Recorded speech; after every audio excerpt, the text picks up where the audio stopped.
Welcome everyone to the stream. I have a problem. Well, it's not really a problem. It's just my hair is too long. Not that anyone cares but me. But it's frustrating because, as I'm sure many of you know, the haircut places are closed. I can't get a haircut. I am legally required to maintain a certain length of hair for the National Guard, right? Now, fortunately, the National Guard isn't meeting in person right now either, at least the unit I'm with. We do it all online now just to make sure everyone's training is up to date and whatnot. It's very frustrating. So I'm safe for now as far as the legalities of my hair. But it's frustrating because I wake up in the morning, it's just, and I don't like having to deal with it. I could go bald. I used to cut my own hair. When I first joined the military, I did not have much money when I joined, and I didn't join for money. But I had become accustomed to a lot of cost-saving measures. So haircuts in the military, about $10 each. At least they were then, which really isn't that bad for a haircut. It's real simple haircut, just fade the sides and trim the top, and that's it. But I thought, I can save myself some money. I can get my own clippers for $30. That's 10 haircuts. Just do it myself. How hard can it be? They do it. It turns out it's a lot harder than you would think, as a lot of people that are in this lockdown are finding out. I don't want to go back to that. But I digress. I mean, worst case scenario, I just buzz the whole thing to it like a half inch or something. But I'm not baking it. I'm not going completely bald. I've been bald for when I first went through basic. They shave your head completely, and it's not pretty. I look terrifying, right? My hair does a lot for me, look-wise. It really helps. It really helps. No high and tight. No, absolutely not. Yeah, baking it. Yeah. How are you all? I'm not gonna.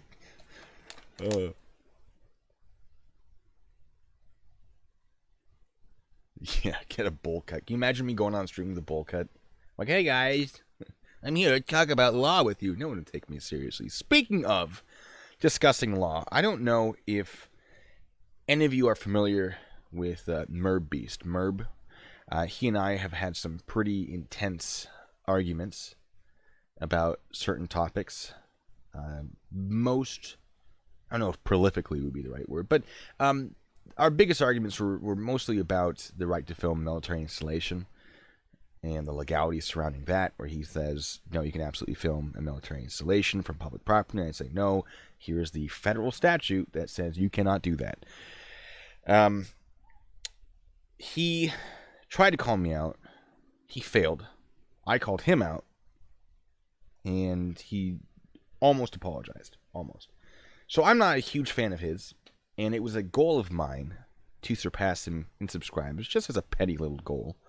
And I did this morning. And I'd like to thank all of you for helping me with that. Not that I'm going to do anything with that. I'm not going to go to his channel and be like, aha, I have more subscribers than you. Because I'm a firm believer that your subscriber count should not be a reflection on the accuracy of the information that you are putting forth. But it makes me feel warm and fuzzy inside. I'm not saying he's wrong in general, but I can tell you with some pretty good certainty that he does get a lot wrong about the constitutional right to film a military installation. So, with that, we're going to be discussing Metro State, and we're going to be doing it with NastyNathanial. For those of you who don't know who NastyNathanial is, he is a First Amendment auditor, and this channel is sort of built upon discussing First Amendment auditors by accident. They were just sort of my starting point. I never meant to stick with them as long as I did. People kept asking me to do more, so I kept doing more. And now there are some auditors that don't mind me, and there's some auditors that really dislike me. And there are some, they're a very, very small amount that appreciate what I do. And that's fine. I don't have anything, for the record, I don't have anything against auditing when done correctly. It's just that a lot of these First Amendment auditors don't do it correctly. And for those of you who don't know what First Amendment auditing is, it's basically you go out in public, or at least what you think is public. That's one of the things a lot of them get wrong is what is or is not traditional public forum and the different types of public property.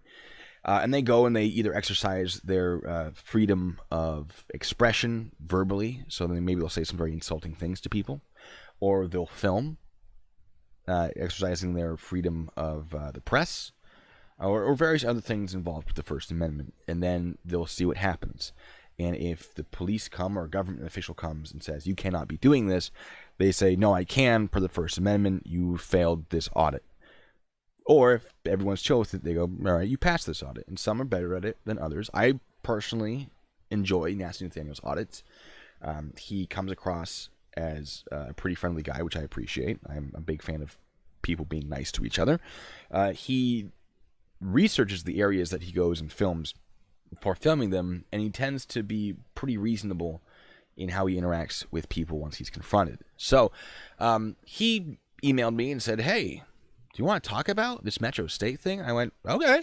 You know, it's all I'm doing anyway. Why not? So for those of you who are wondering why he is the one that I'm discussing this with, good question. But he reached out to me, and I thought, that sounds like an interesting thing. I'm always interested in hearing what all of you think about this situation. So, you know, why not? I'm going to call him. We're going to see what happens. I don't know if he's in my chat. But I don't know. Do we really care if someone fails a frauditor's audit, says Gary. That depends on whether or not it's really a fail. There are videos I've seen where the auditors are correct and the police are absolutely wrong. And at that point, I do think it's important to draw attention to it. Not to shame the officers necessarily, but that is the opportunity to make sure that they are updated in whatever their training is, to make sure that they're enforcing the law correctly.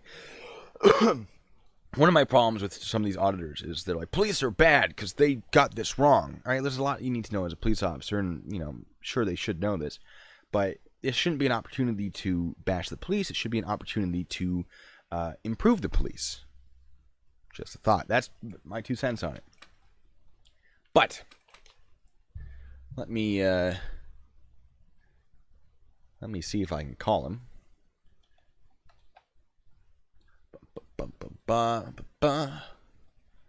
He said he should be available around now. And we're calling him. Get him on the line. Oh, hold on. I gotta change my audio here. You think I would have done that beforehand? I meant to, and I didn't. There's a lot going on my screen. Don't worry about me, folks. I'm fine. I'm not losing my mind due to this, you know, being locked indoors thing. It's fine. And if it would pop up, that would be great. Unfortunately, it does not want to. I'm going to fill the silence. Nope, it worked. All right, you got lucky. I don't know what I was gonna do. All right, we'll put that in headphones. We're still learning, folks. And maybe that will work. Yeah. All right. Doing this again.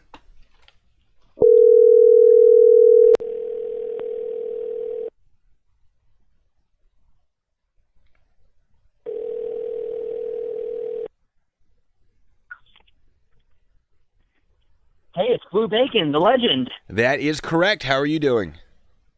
I'm doing great, man. How you doing? I'm doing well. Just letting you know that I am doing a live stream, so this is being broadcast. I say that for legal purposes. I would assume that you are familiar with that being the case.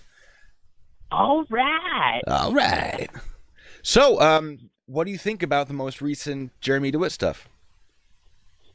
You know what? I mean, I'll start by saying that, you know, one of the things that's really interesting about his case is that it's like a mini-series. You know, it's like a really good mini-series. It's like every episode just keeps getting better and better. I mean, this guy is such a character, and it just never, you know, a lot of cases, you know, somebody gets arrested, you know, they bond out or they don't, and they go to their arraignment, and then it kind of quiets out until it actually goes to trial. That's if the media is even like bothering to follow it anymore. Sure. But his case just keeps, it's like, you know, another arrest, another this, another that, you know, all these pictures of him coming out, like, you probably already know this, the one where he was like wearing I mean, I don't know much about military uniforms because I've never been in the military, but he's wearing like a full, you know, like what looks like an army uniform, and he's got all these like medals and stuff on. I mean, it's just this guy is such a character. But you know, back to your original question about his most recent arrest for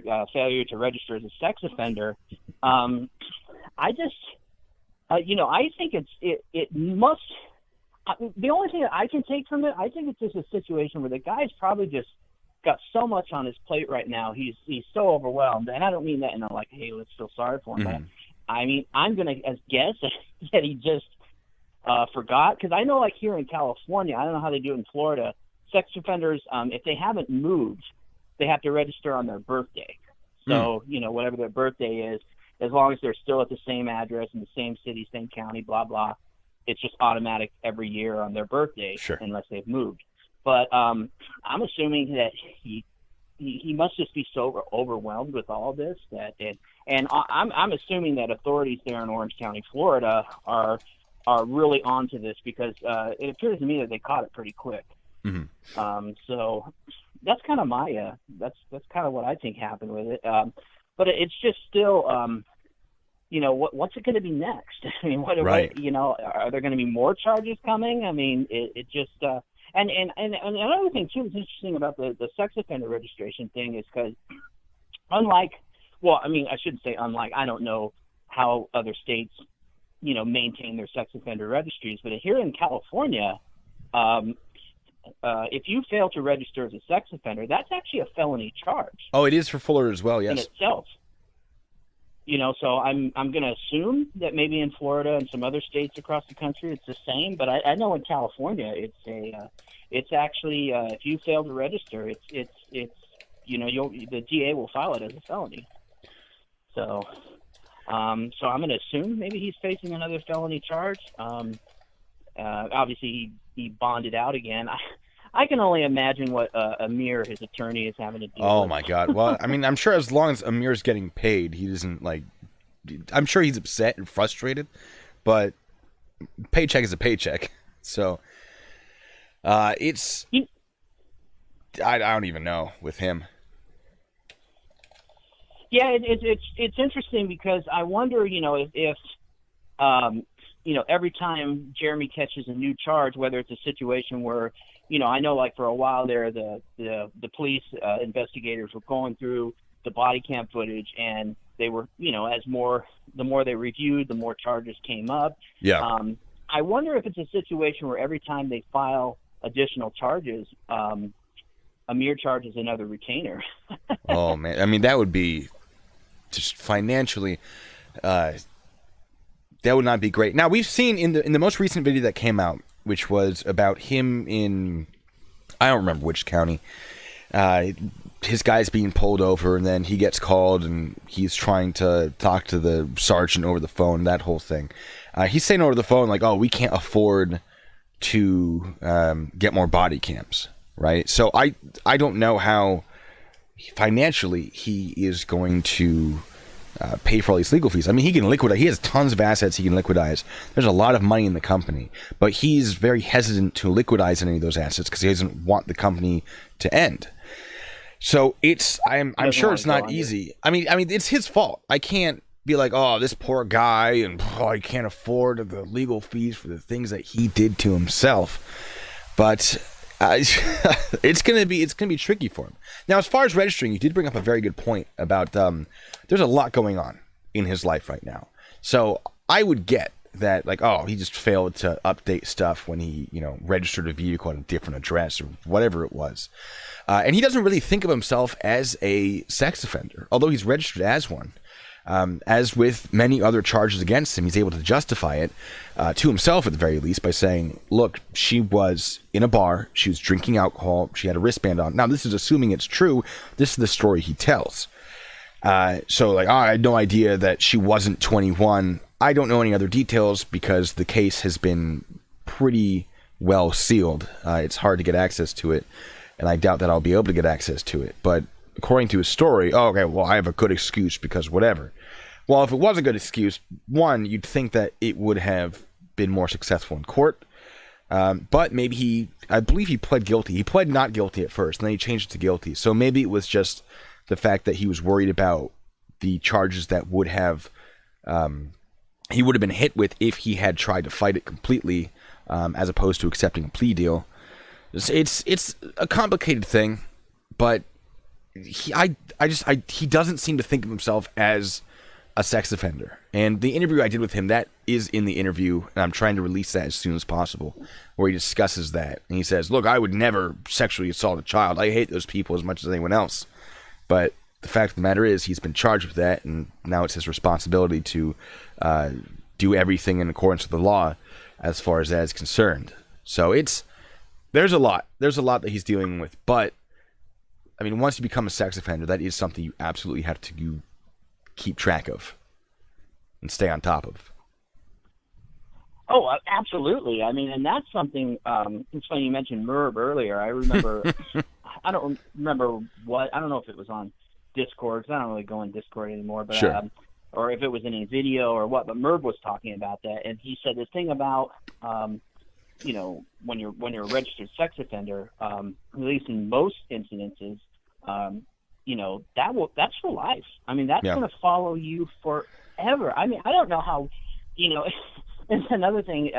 Lately, I've been, you know, we're talking about like Jeremy DeWitt and his sex offender registration. I've been, for whatever reason, came across a suggestion on, well, actually, I know I came across some suggestions on YouTube for videos to watch. And it was from that, I don't know if it's still going or not, but Chris Hansen, To Catch a Predator. I don't know if you remember that on I do, yes. 9 NBC. Absolutely. Yeah. A video was suggested to me on YouTube, and I started watching it, and I started just binge watching all those old To Catch a Predator episodes. And these guys, because that show's been running for a while, or at least it was. I don't know if it's still going or not, but these guys that would come in there, a lot of them were just so cocky and so arrogant, and they really didn't think that they were doing anything wrong. You know, like I remember, you know, this one guy, you know, he brought in a pizza. He was there to meet like a 12-year-old girl or some horrible crap, and he brought in a pizza, and Chris Hansen is talking to him, and the guy's like, hey, can I eat my pizza? You know, I'm hungry. And he starts eating his pizza, and you know, he basically said that he didn't think that he was doing anything wrong, that you know, if it was consensual, then it was okay. And I mean, so I think that might be a case with DeWitt, you know, where he just, in his own mind, and I'm no psychologist, but in his own mind, he's convinced himself that he hasn't done anything wrong. And that's something that you hear in the interview that I did with him, is I didn't go hard on him. I just asked him some basic questions so that we could hear what his thoughts about it were. And every single thing he had a justification for. And I'm sure in his head it makes sense. However, there are some things that just he went too far, and he should be acknowledging that. Now, as far as I do want to say, because it just popped in my head about his sex offender thing, the incident, I believe it was with a 15-year-old. And it depends on the states. Different states will prosecute this sort of thing and have different rules on how this whole thing works. But in many states, there is a valid defense. You can use the valid defense like, oh, I didn't know they were underage, and therefore, you know, you shouldn't be able to charge me. Because you have a thing called actus reus and mens reus, or mens rea. So the actus part is the actual commission of the crime. The mens rea is the intent to commit that crime. Now, not every crime has both of these things. Some don't require the mens rea, which is the intent. So I know that in some states, over the age of 15, the mens rea defense can work. But I'm not familiar with any states, and that doesn't mean there aren't any, that accept a mens rea defense for anyone 15 or under, because at that point there should be no reason why you wouldn't believe that they, you know, were underage. So that might have been what got him for that. It's just the fact that she was 15, and if she'd been just a little bit older, he would have had a successful defense. It's a whole thing. It is a much more complicated thing than just he groped a child. It's much, much more complicated than that. But I'm not trying to screw this guy over, but he's doing it to himself. And part of the problem is I'm sure he's trying to be sort of stay under the radar right now. But he had body cams. He recorded everything. And so the police have years of footage to sort through. And so a lot of these things that are coming back to bite him are from 2018, 2019. There's some that's a little bit older than that. And he's upset. He's like, why am I being targeted? Well, it's because you recorded it all and the evidence is there. And he's emailed me and said, look, there are these other companies that are doing the same thing. Okay, I'm sure they are. But they haven't recorded every single moment of them doing it from their point of view. You'd think that would make sense, but I don't know. Maybe it's just not making sense to him. Well, I mean, yeah, it does because, like, what you were saying. I mean, I'm not trying to make this about Merv, but you mentioned Merv earlier. That was something that Merv pointed out. As far as like certain auditors that had been arrested for like filming in lobbies of post offices or whatever, and he said, one of the things he was saying was it's really easy to prosecute and convict auditors because auditors film their crimes. And again, whether, for things like filming in a post office, whether it's legal or illegal, that's another whole debate all on its own, just like with military installations. But, it is true to an extent. Like, I mean, Jeremy DeWitt he basically filmed all his crimes, or quote unquote alleged crimes, So, it's out there. Yeah, that's the problem. And you're right with auditors. That's why I'm such a huge advocate for knowing what you're doing when you're auditing, right? If you're going to take risks, you really have to be familiar with the case law, not only from the Supreme Court, but also from your federal circuit, from your state, from your county, from your municipality, right? If you really want to go in depth, those are all things that you should check. Because if you're wrong, it's all on camera. And then if the police sees your camera as evidence, well, I sure hope you get it back, because good luck. If that's your source of income is doing these audits and the police sees your camera as evidence, that's obviously an issue. But there are definitely ways that can be justified by the police legally. Now, whether or not we agree that it should be justified, that's something to petition the government to change if you disagree with. But as it stands, there are ways to justify seizing an entire camera. Personally, I've seized cameras before, not for auditing, but I only took the SD card out of it, right? I mean, we held the camera until we made sure that what we were looking for was on the SD card and it didn't have like a second slot we had missed. But they didn't usually take very long. And then we'd be like, all right, here's your camera back. We'll see you in however many days. So if you're doing the wrong thing and you think you're doing the right thing, which in many cases that's what happens with some of the auditors who may not be as familiar with the law that they are trying to draw attention to, or very much in Jeremy DeWitt's case, you really have to familiarize yourself with the laws that you are using as your defense. So with auditors, a lot of them are unfamiliar with the fact that the First Amendment can be restricted under certain circumstances. That has been clearly defined by the Supreme Court and circuit courts. And the problem with that is, when I say clearly defined, the ways that it is determined whether or not these restrictions can be made has been clearly defined. However, it is often a case-by-case basis in a court of law as to whether or not the actions meet those established elements that have to be met. So it's, excuse me, that's something that a lot of auditors get wrong, and that's fine. It does get a little confusing. Now with Jeremy DeWitt, you see him time and again say, well, I have this funeral statute that protects me. And for a lot of the things he thinks it protects him with, it does not. So in the most recent video, he says, the statute allows me to tailgate. It does not. It says that the escort should remain as close to itself as possible. So the vehicle should be as close to the vehicle in front of them as possible while still being safe and not doing... I can look it up. Let me see. Florida statute, funeral. It's like at this point when you're looking something up, we should hear like the Final Jeopardy music, like. Yeah, we should. Next time. All right, let's see. All vehicles comprising a funeral procession shall follow the preceding vehicle in the funeral procession as closely as is practical and safe. That's a direct quote from the statute. So, tailgating, is it practical? Well, maybe. If you can say, well, people are trying to enter our escort, so we have to remain a little closer. Okay, I get that. But is it safe? No. And it's not practical or safe, it's practical and safe. So, one of the things that the sergeant, I believe, said in the video, he said, you were following a foot from each other's bumpers. Now, if that's the case, that is definitely not safe.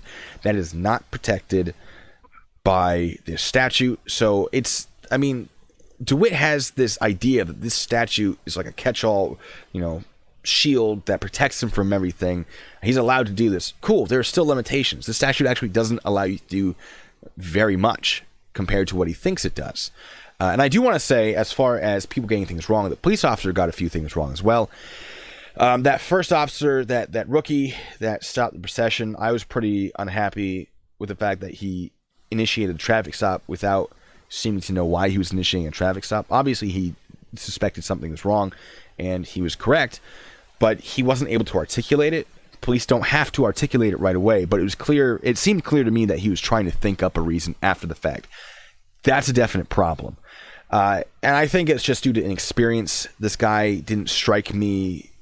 I was not convinced that he was super confident in what he was doing. He definitely did not know the statute with funeral escorts. And okay, cool. Everyone starts somewhere. The sergeant certainly did, but the sergeant got something wrong too. He says, if you use a siren, I will arrest you. Now, is that actually wrong? If anyone's being cited for using a siren for impersonating a police officer, yes, that's an arrestable offense. But using a siren in the state of Florida is not an arrestable offense. It's a non-moving, non-criminal traffic infraction. You don't even get points on your license for it. It's a ticket. You get a summons to show up in court, or you pay the ticket and don't fight the charges. That's it. It's not something you can be arrested for. So that officer, he didn't articulate why they would be arrested. So if he's saying, well, you were using a siren while dressed as a police officer, so that's impersonation, that's why you're being arrested, great, fine, I'll accept it all day. But if it's just for using a siren, absolutely not. So that video was definitely sort of interesting from both sides, because both sides were wrong.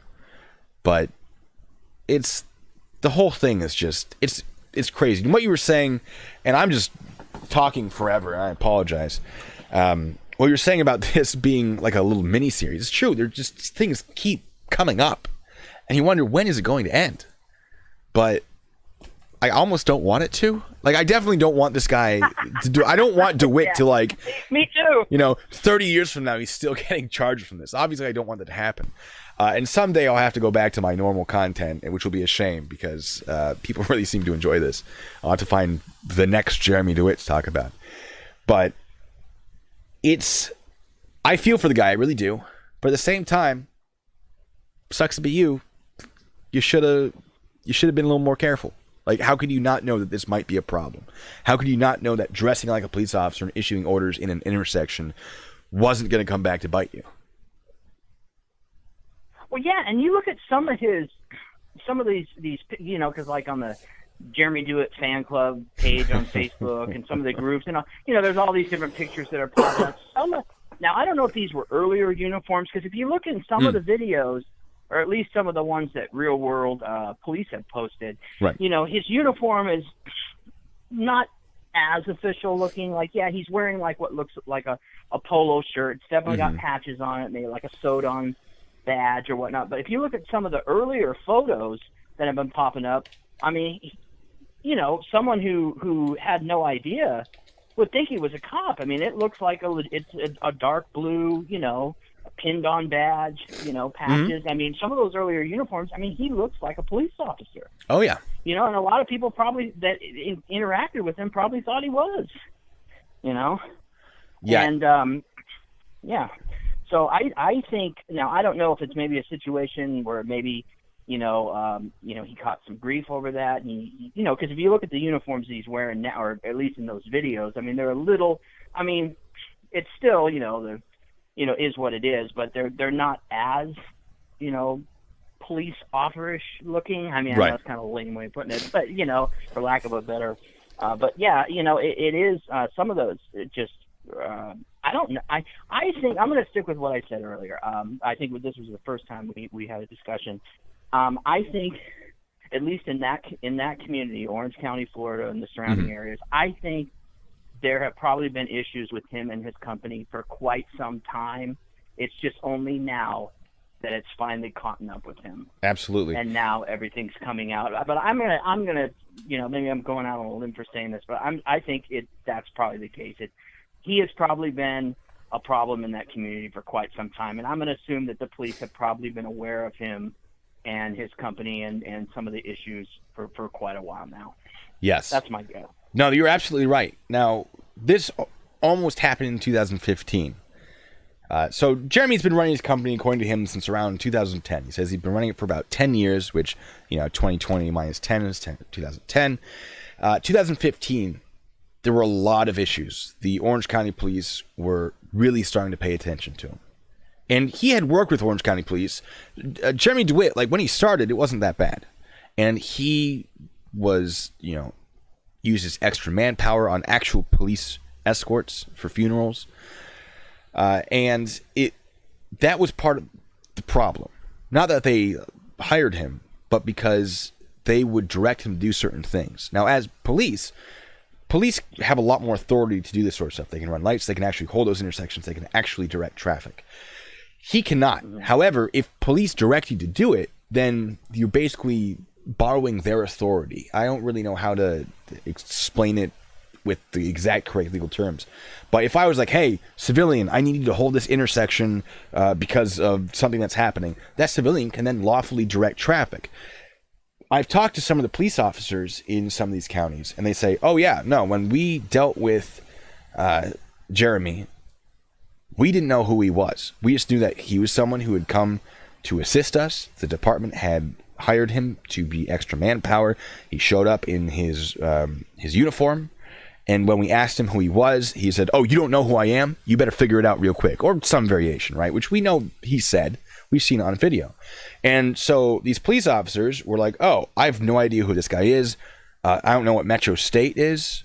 Maybe it's an agency that I'm not familiar with somewhere else in the state of Florida. So a lot of them were giving him tasks that they would not have given him if they had known he was civilian. They assumed he was some sort of law enforcement, part of some sort of law enforcement agency with law enforcement training. And they said, hey, all right, you hold traffic here. Hey, you stand at this intersection, do this, that sort of thing. Now, that's what some of the officers have told me. And then my understanding is that DeWitt said, or thought to himself, oh, well, if I'm allowed to do this with the police, why wouldn't I be allowed to do this on my own? And then things escalate from there. And so I understand how he'd be confused, but that's kind of also still his fault for being confused, because it's the fact that even with police officers, he didn't make it clear that he was not a police officer. And he should have understood that not being around police officers, he wouldn't have their authority. But over the 10 years, this would happen, and it would escalate to the point where he was impersonating a police officer on his own, without the police being part of anything that he was doing.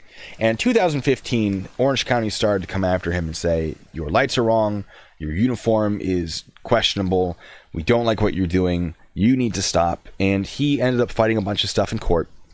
And even in court, he was doing okay, because there were some incidents where the officers who had issued the tickets to him for his lights or whatnot either failed to show up to court or weren't super successful in defending their actions, because they were new to the force. They hadn't defended their actions very much in a court of law.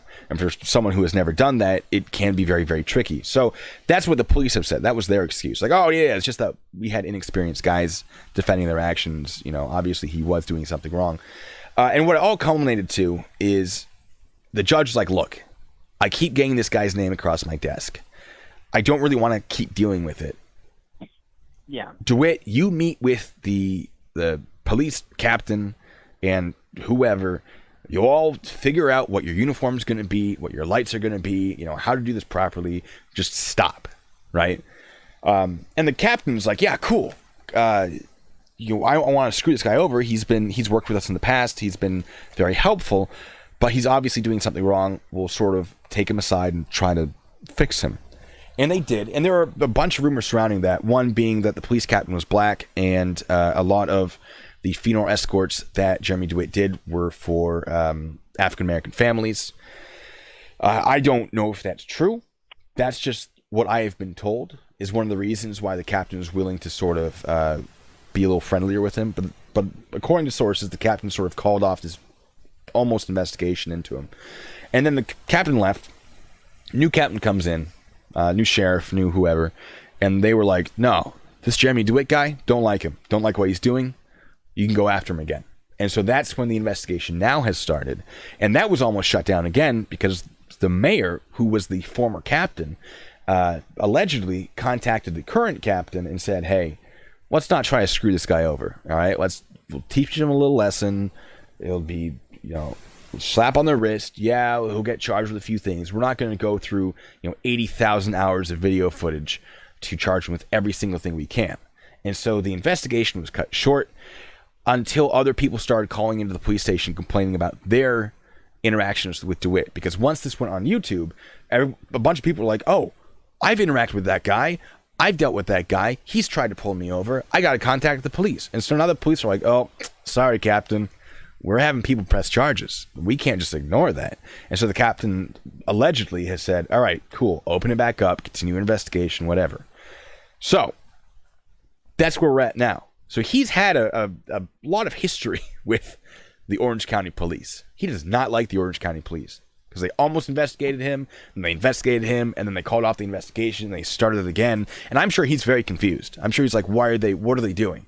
What is going on? But there's a lot of politics in policing, and I think it came down to that as to how this investigation has been run into him. Well, no, I think so too. Yeah, and I think seeing what we've seen. I mean, obviously, I don't know him personally, but we've seen enough of him, and you've actually, you've taken it a step further. You've actually interviewed him. The guy is cocky as hell. I mean, he's extremely arrogant, and I'm going to guess in my mind that I'm going to go on a limb and say that he probably thought like, oh man, I got these cops under my thumb, that they're not going to do anything, just being, his attitude. And I'm sure for a long time that's probably how he felt, like, oh, this isn't going to go anywhere. I know this captain and they're not going to do anything to me. And, but when you have, I'm just, like real world police, and I use them as such a great example because, I mean, you look at, I mean, they put up a video and in a day it's got 500,000 views. I mean, and like you said, all these people are seeing this, and they, people are now coming forward and saying, hey, I want to press charges on this guy. I want to do a citizen's arrest, or however it works in Florida. Now it's a situation where the police can't just say, okay, well, we'll deal with it internally, or or we won't deal with it, or however. Now it's a situation where the police are forced to act. And they're forced to, because if they don't, now they're going to have an angry community. Right. So I think it's a situation where now they've been forced, like, hey, we can't.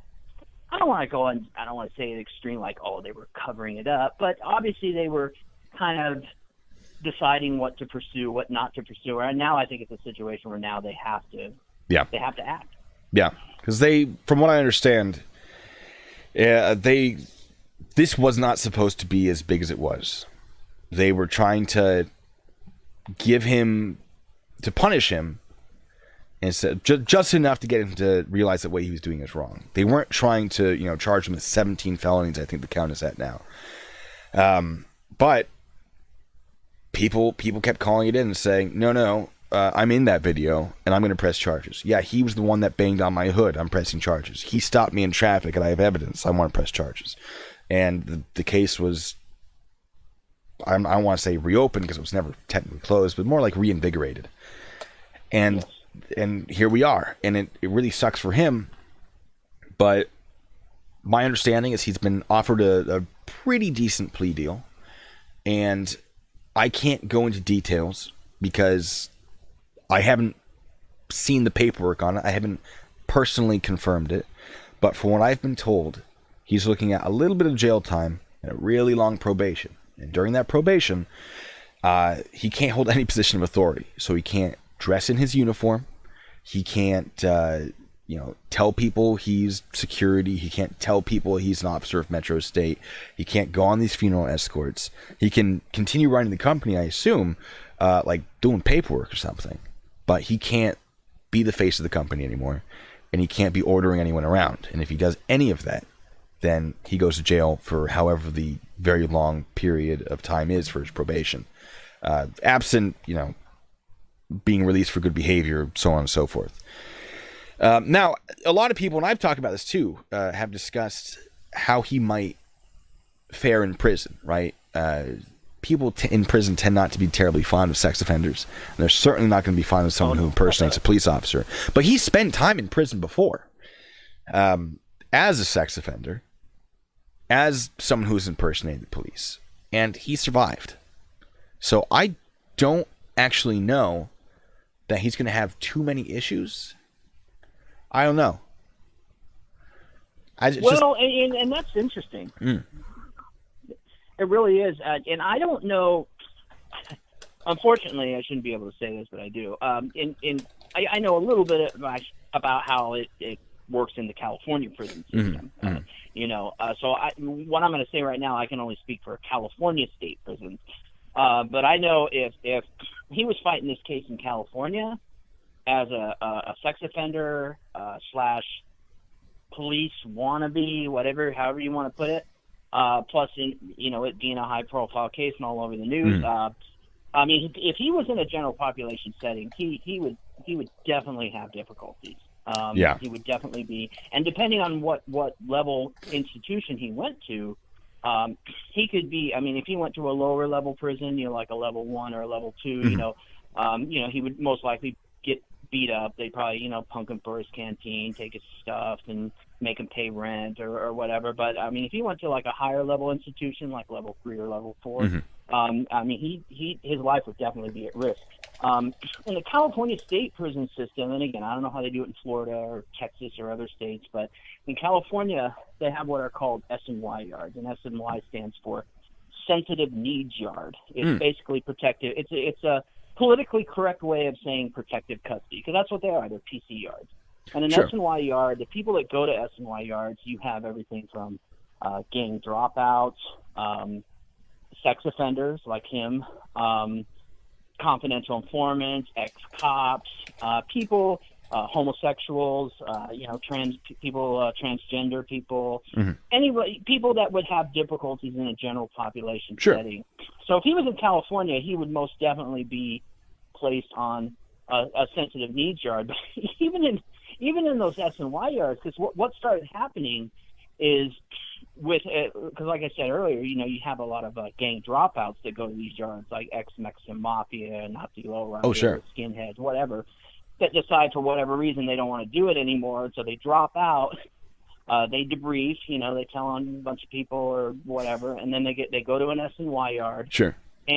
But what happened is they started coming together and clicking up on these PC yards and forming their own little like PC gangs. Like I'll give you an example. You're probably going to think I'm joking, but it's actually true. You can it's a Google search. What the gang members who were like, let's say, ex-skinhead or ex-Sereno or whatever that was kicked out that were because they were gay. Well, on these PC yards, they formed a gang called the Gay Boy Gangsters, or GBG, and it was basically former gang members who were kicked out of their previous gang for being homosexual. So they went to the PC gang, formed the Gay Boy Gangsters, and that's just so it was. You had skinheads, you had Mexican Mafia, La MA, you had Nuestra Familia, you had all these hardened gang members that were now GBG, and that's just one example. You got 2-5ers, Northern. The riders and all these different. So now those S&Y yards, they're not really. The idea was for them to be a safe place where people could go do their time, program, But that's really not the case anymore. So now, for somebody like, let's say Jeremy DeWitt, let's say this was a California case, he gets state prison time. He goes to the California prison system right away. I mean, they're going to put him in PC. He's going to eventually end up on an S&Y yard. He's still going to, I mean, he's not necessarily going to be safe, you know, because like I said, now you got all these gang dropouts that have formed new gangs that are, you know, starting to take over these PC yards that are supposed to be safe. So, but I'm going to imagine in Florida, I would imagine that the Florida prison system probably has special, I mean, I don't know what they call them or what, but I would imagine they probably have units for, because obviously there's people like him or even worse that would not be able to program in a general population setting, and they have to put him somewhere. So I would imagine he's going to be probably on some kind of soft yard, or and that's another thing I was going to ask you. You mentioned, I know you said you can't say too much about the plea deal, but you said it included some jail time. Would that be like county jail time or state prison time? I'm not entirely sure. The reason I can't talk about it isn't that I've been asked not to talk about it. It's just that I haven't seen anything on paper. This has been in sort of off the record communications. Okay. So it's not something I'm able to actually confirm. So I'm hesitant to say this is definitely what's happening, especially since since DeWitt is fighting the charges. He hasn't accepted the plea deal yet, if he's going to accept it at all. I think he's trying to get some of the charges dropped before he accepts anything. But I think it might be a state prison. It might be a state prison that they're going to put him in. Okay. On his original, I mean, I know you mentioned it before. I think somebody asked about it. On his original, the crime, the offense that got him registered as a sex offender, did he actually do state prison time for that, or was that? Because I've heard different things. I heard he did a year, and then I heard he did like 5 years. So I don't really know what. I think he got. Oh man, I don't remember the details. I wish I did. He served 1 year, got out for good behavior, violated his parole, served a few more years. I don't think he was in a state. I'd have to check. Okay, all right. No, that was just something I was curious about. I was always curious about how much time. But you know what? Something that I've seen. Sex offenders, I don't want to say a lot because it's not like I know a lot of sex offenders, but, you know, one of the things I've noticed that sex offenders will do is they'll, you know, like let's say you have somebody that's been, they're a registered sex offender for child molestation. You know, like I knew this guy, you know, this was years ago. This was back when I was in Hawaii, but, you know, his story was that it was statutory rape. You know, I mean, this guy, when I knew him, he was in his 40s. He tried to say, yeah, when I was like 19, I was dating a girl who was 17 or 16 or whatever. And, you know, her parents didn't like me. And so to split us up, they press charges. Or, you know, they'll make up some, you know, and something like statutory rape, I guess, maybe in their mind is a little bit more acceptable, like, or more understandable. Like, oh, okay, I mean, there was only a couple years age difference, and she was of consent, and, you know, but for whatever reason they got charged, you know, when in actuality it was, you know, something more. So I wouldn't be surprised too if maybe Jeremy DeWitt has a cover story, something similar like that. I mean, obviously this is all speculation, but sure, know, I would imagine something like, you know, I mean, just like with his, you know, all his talk about, you know, he was in law enforcement or in military, and I'm sure he could come up with something.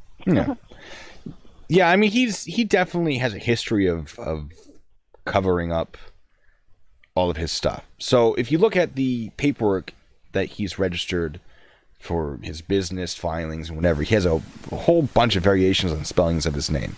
And now we have theorized, myself and my Discord and the people in the chat on some of my live streams, that he is doing this so that when you look up Jeremy DeWitt, the sex offender, there you don't find Metro State, right? And it sort of gives him that little distance. Now, if he's doing that intentionally, that is a crime. That's a third-degree felony, I believe, in the state of Florida. If they're going to charge him with that, I don't know. Maybe there's a different reason for it. But if that's the reason, I think he's in a lot of trouble, or he could be. I know that There was an article written about a girl named Jennifer, I think, that he dated. And he's like, I was a cop, you know, whatever. My name's Jay. And he used a different last name, and he had this whole story. Yeah, and so like she found out, she searched his name and like found out that there was Jeremy DeWitt that was very similar to what he had said he was as far as his name goes. And so he's not unused to making up stories about himself to protect his identity and his past criminal history. I think he won't have a problem doing that in a scenario, or not a scenario, but a location at the very least, like in a jail cell, right, or in prison. I think he'll be able to cover for himself. Now, are the guards going to know what he's done? There's a good chance.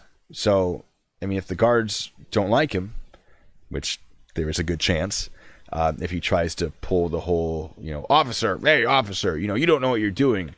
I'm Jeremy DeWitt, the former cop, whatever. If he tries to pull any of that stuff that we've seen him do, just being very aggressive, being very sort of confident about what he's talking about, to a degree where he's putting down other officers and say, you don't know what you're doing, right? Let me tell you about the law. If he starts doing that with the corrections guys, they're probably not going to keep his secret for him. So that's a risk that is definitely... Oh, absolutely. So that's definitely a risk that he's taking. It has happened and it does. Mm-hmm. Not that I agree with it, but... Well, no, neither do I. But you know, it's another interesting thing too, and again, this goes back to, you know, the differences between the two states, or just other states in general, is in California, and you know, ask anybody that served time in prison in California, they'll tell you this. You know, when you walk onto the yard, or when you mm-hmm. get off the bus and they send you to whatever yard or unit or whatever you're going to be on, when you come onto the yard or come into the housing unit, there's some people, because in California it's very racial, so it's going to be some white guys, you know, they're going to come up to you and they're going to ask you where you're from, and they're going to ask you, you know, like, what county did you come from, and they're going to ask you for your paperwork, and that's so they can look at it and see what you're in here for. Mm-hmm. And in some cases, I mean, you know, they'll actually, I mean, if they think that, you know, there's something up, or maybe your story's not adding up, they'll actually, you know, call people on the outside. But you see this a lot with the gangs, you know, like with Southsiders and Northerners and stuff. They'll actually call their people on the outside and say, hey, you know, check out all Blue Bacon, or check out NastyNathanial. Something's not right with their story, or you know, and they'll actually they'll have people on the outside go, like, especially now in the age of the internet, where, I mean, God, you know, everything's pretty much out there. And they'll look you up, you know. And then if it comes back, oh, yeah, so-and-so, no, he's not in there for assault with a deadly weapon. He's in there for, you know, fucking his poodle or something like that. Yeah, you're going to be in trouble. Yeah, that would, I mean, so, it's a risk. It's a risk he might take, and it might get him. Yeah, exactly. So I don't know. You make a very good point about, you know, with corrections officers, you know, they, you know, they're not going to put up with that. I mean, I would, you know, if I was Jeremy DeWitt, if I was in his situation and I ended up going to, you know, Florida Department of Corrections, I would lay low. I'd keep my mouth shut. You know, I mean, it's not like you can stay invisible, obviously, but I would definitely keep a low profile. I would, you know, I would not do anything to draw a lot of attention to myself if I was in his situation. I would just, you know, do my own program, you know, read books and go to the library, and just you know, be very selective about who I, you know, play Monopoly with or whatever, and just, yeah, I wouldn't be doing anything to draw attention from the guards or other inmates. And hopefully he'll, you know, depending on how much time he gets, hopefully he'll be able to skate through it and get out. And again, too, like I mentioned, the whole thing in California where they actually check people's paperwork. Mm-hmm. I don't know that if they do that in other states. You know, I've talked to people that have served time, you know, in different prisons in other states that have said that it's not as political as it is in California. It's not as racially segregated. I don't know if all that's true or not true. So who knows? I mean, maybe in Florida they don't do that. Right. I think if that's the case, maybe he'll be able to slip through without being noticed.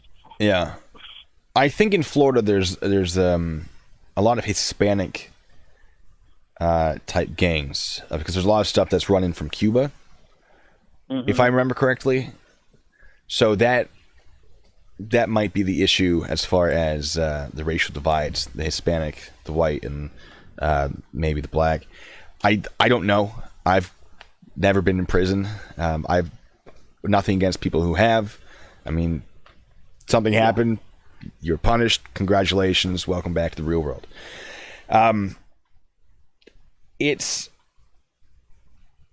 For him, I don't know. We'll see. If they take that plea deal off the table, though, I mean, last I checked, with 16 felonies, he was looking at over 81 years for a maximum sentence. With this new felony, he might be looking at something like 86.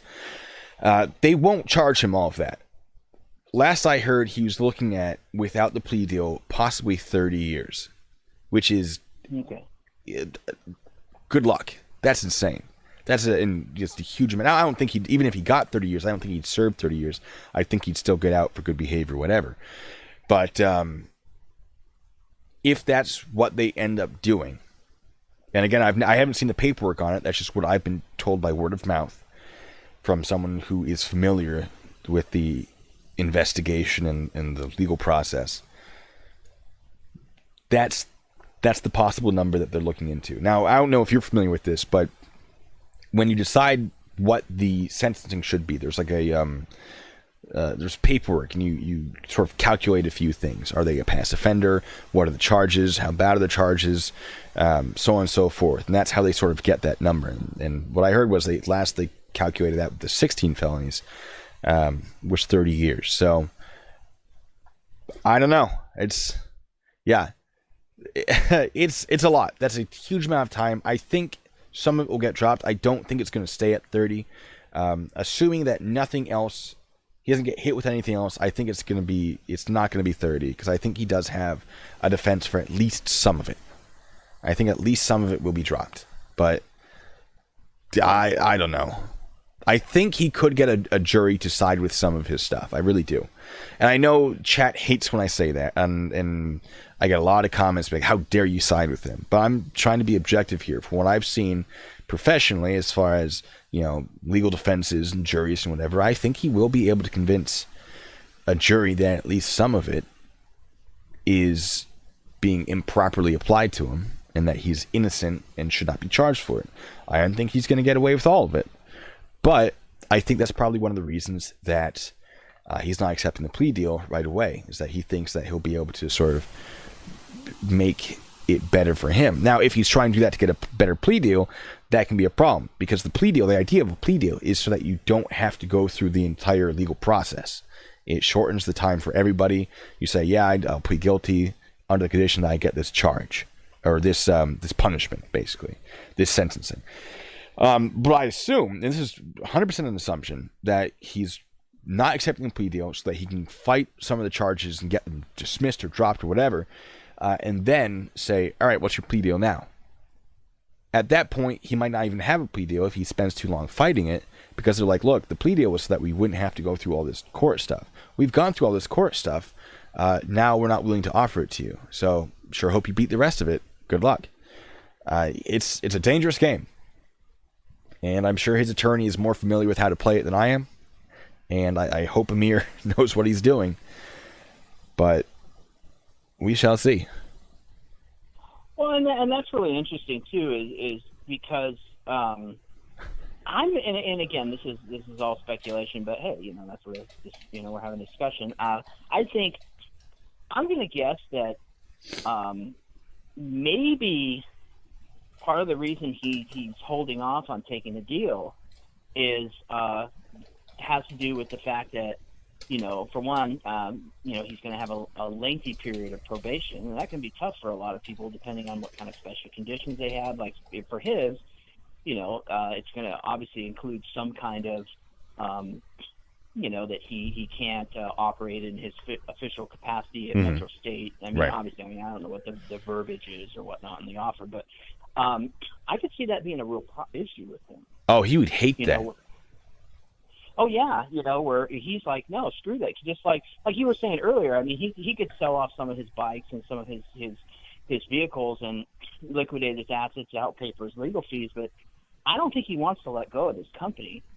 I No. don't think, and like I'll give you an example, like the guy, I think I've talked about him before, with you, the guy I investigate Scientology with, the angry gay Pope, Yep. he recently got arrested for, he went in, he was, I mean, I'm only saying this because he's already published the story, so Sure. it's out there, but he went into one of the Scientology missions in Los Angeles and knocked over a table, and the table hit the guy in the leg, so they're charging him with a misdemeanor battery, and then one of the staff members trying to claim he spit on him. I mean, Pope's saying he didn't. I mean, who knows? But he's facing a couple misdemeanors, like a couple counts of misdemeanor battery and interrupting a public business or something. So this is not like Jeremy DeWitt. I mean, he's not facing years in prison. But they offered him a deal already, and Really? the attorney told him you should take it.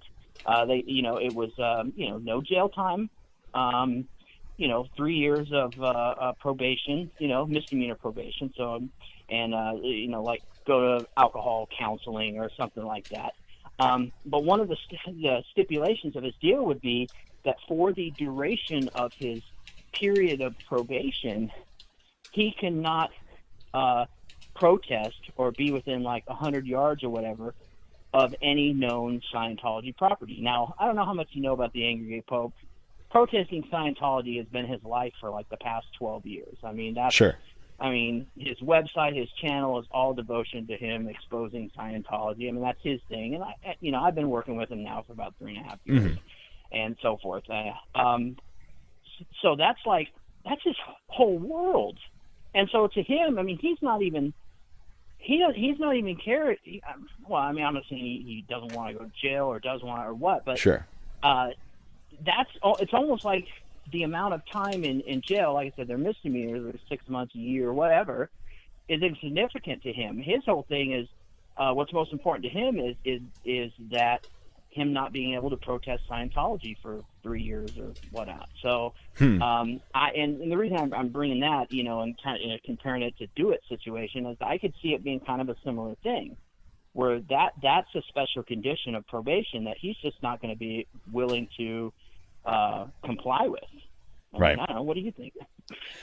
I think he will absolutely struggle. I mean, he's wanted to be a police officer since at least 18. We know that he was in the Explorer program, learning about how police officers work. He was charged with impersonating a police officer at 18 when he used his Explorer badge to be like, no, I'm a police officer. Don't worry. I'll pay for this gas. I'll come back. I can't pay for it now. That sort of thing.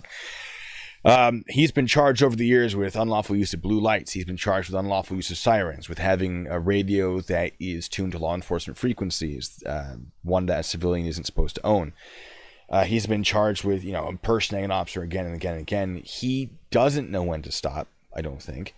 He doesn't realize what he's doing is impersonation. I think that if he is in any way given an outlet to act in at all like law enforcement, despite the fact that he says, look, I'm not impersonating law enforcement. I'm not telling anyone I'm a police officer, right? If you give him any outlet to be in a position of authority, to wear a uniform, he's going to take it.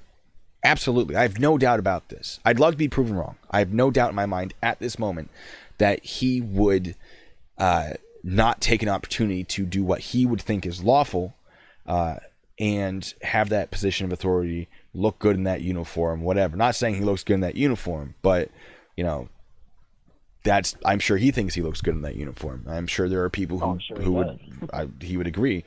I personally don't care, but I think that he will try to find a loophole. He will try to exploit the loophole. And even if he gets it right at first and successfully exploits it, he will go too far, as he's done time and time and time and again, and it'll come back to bite him.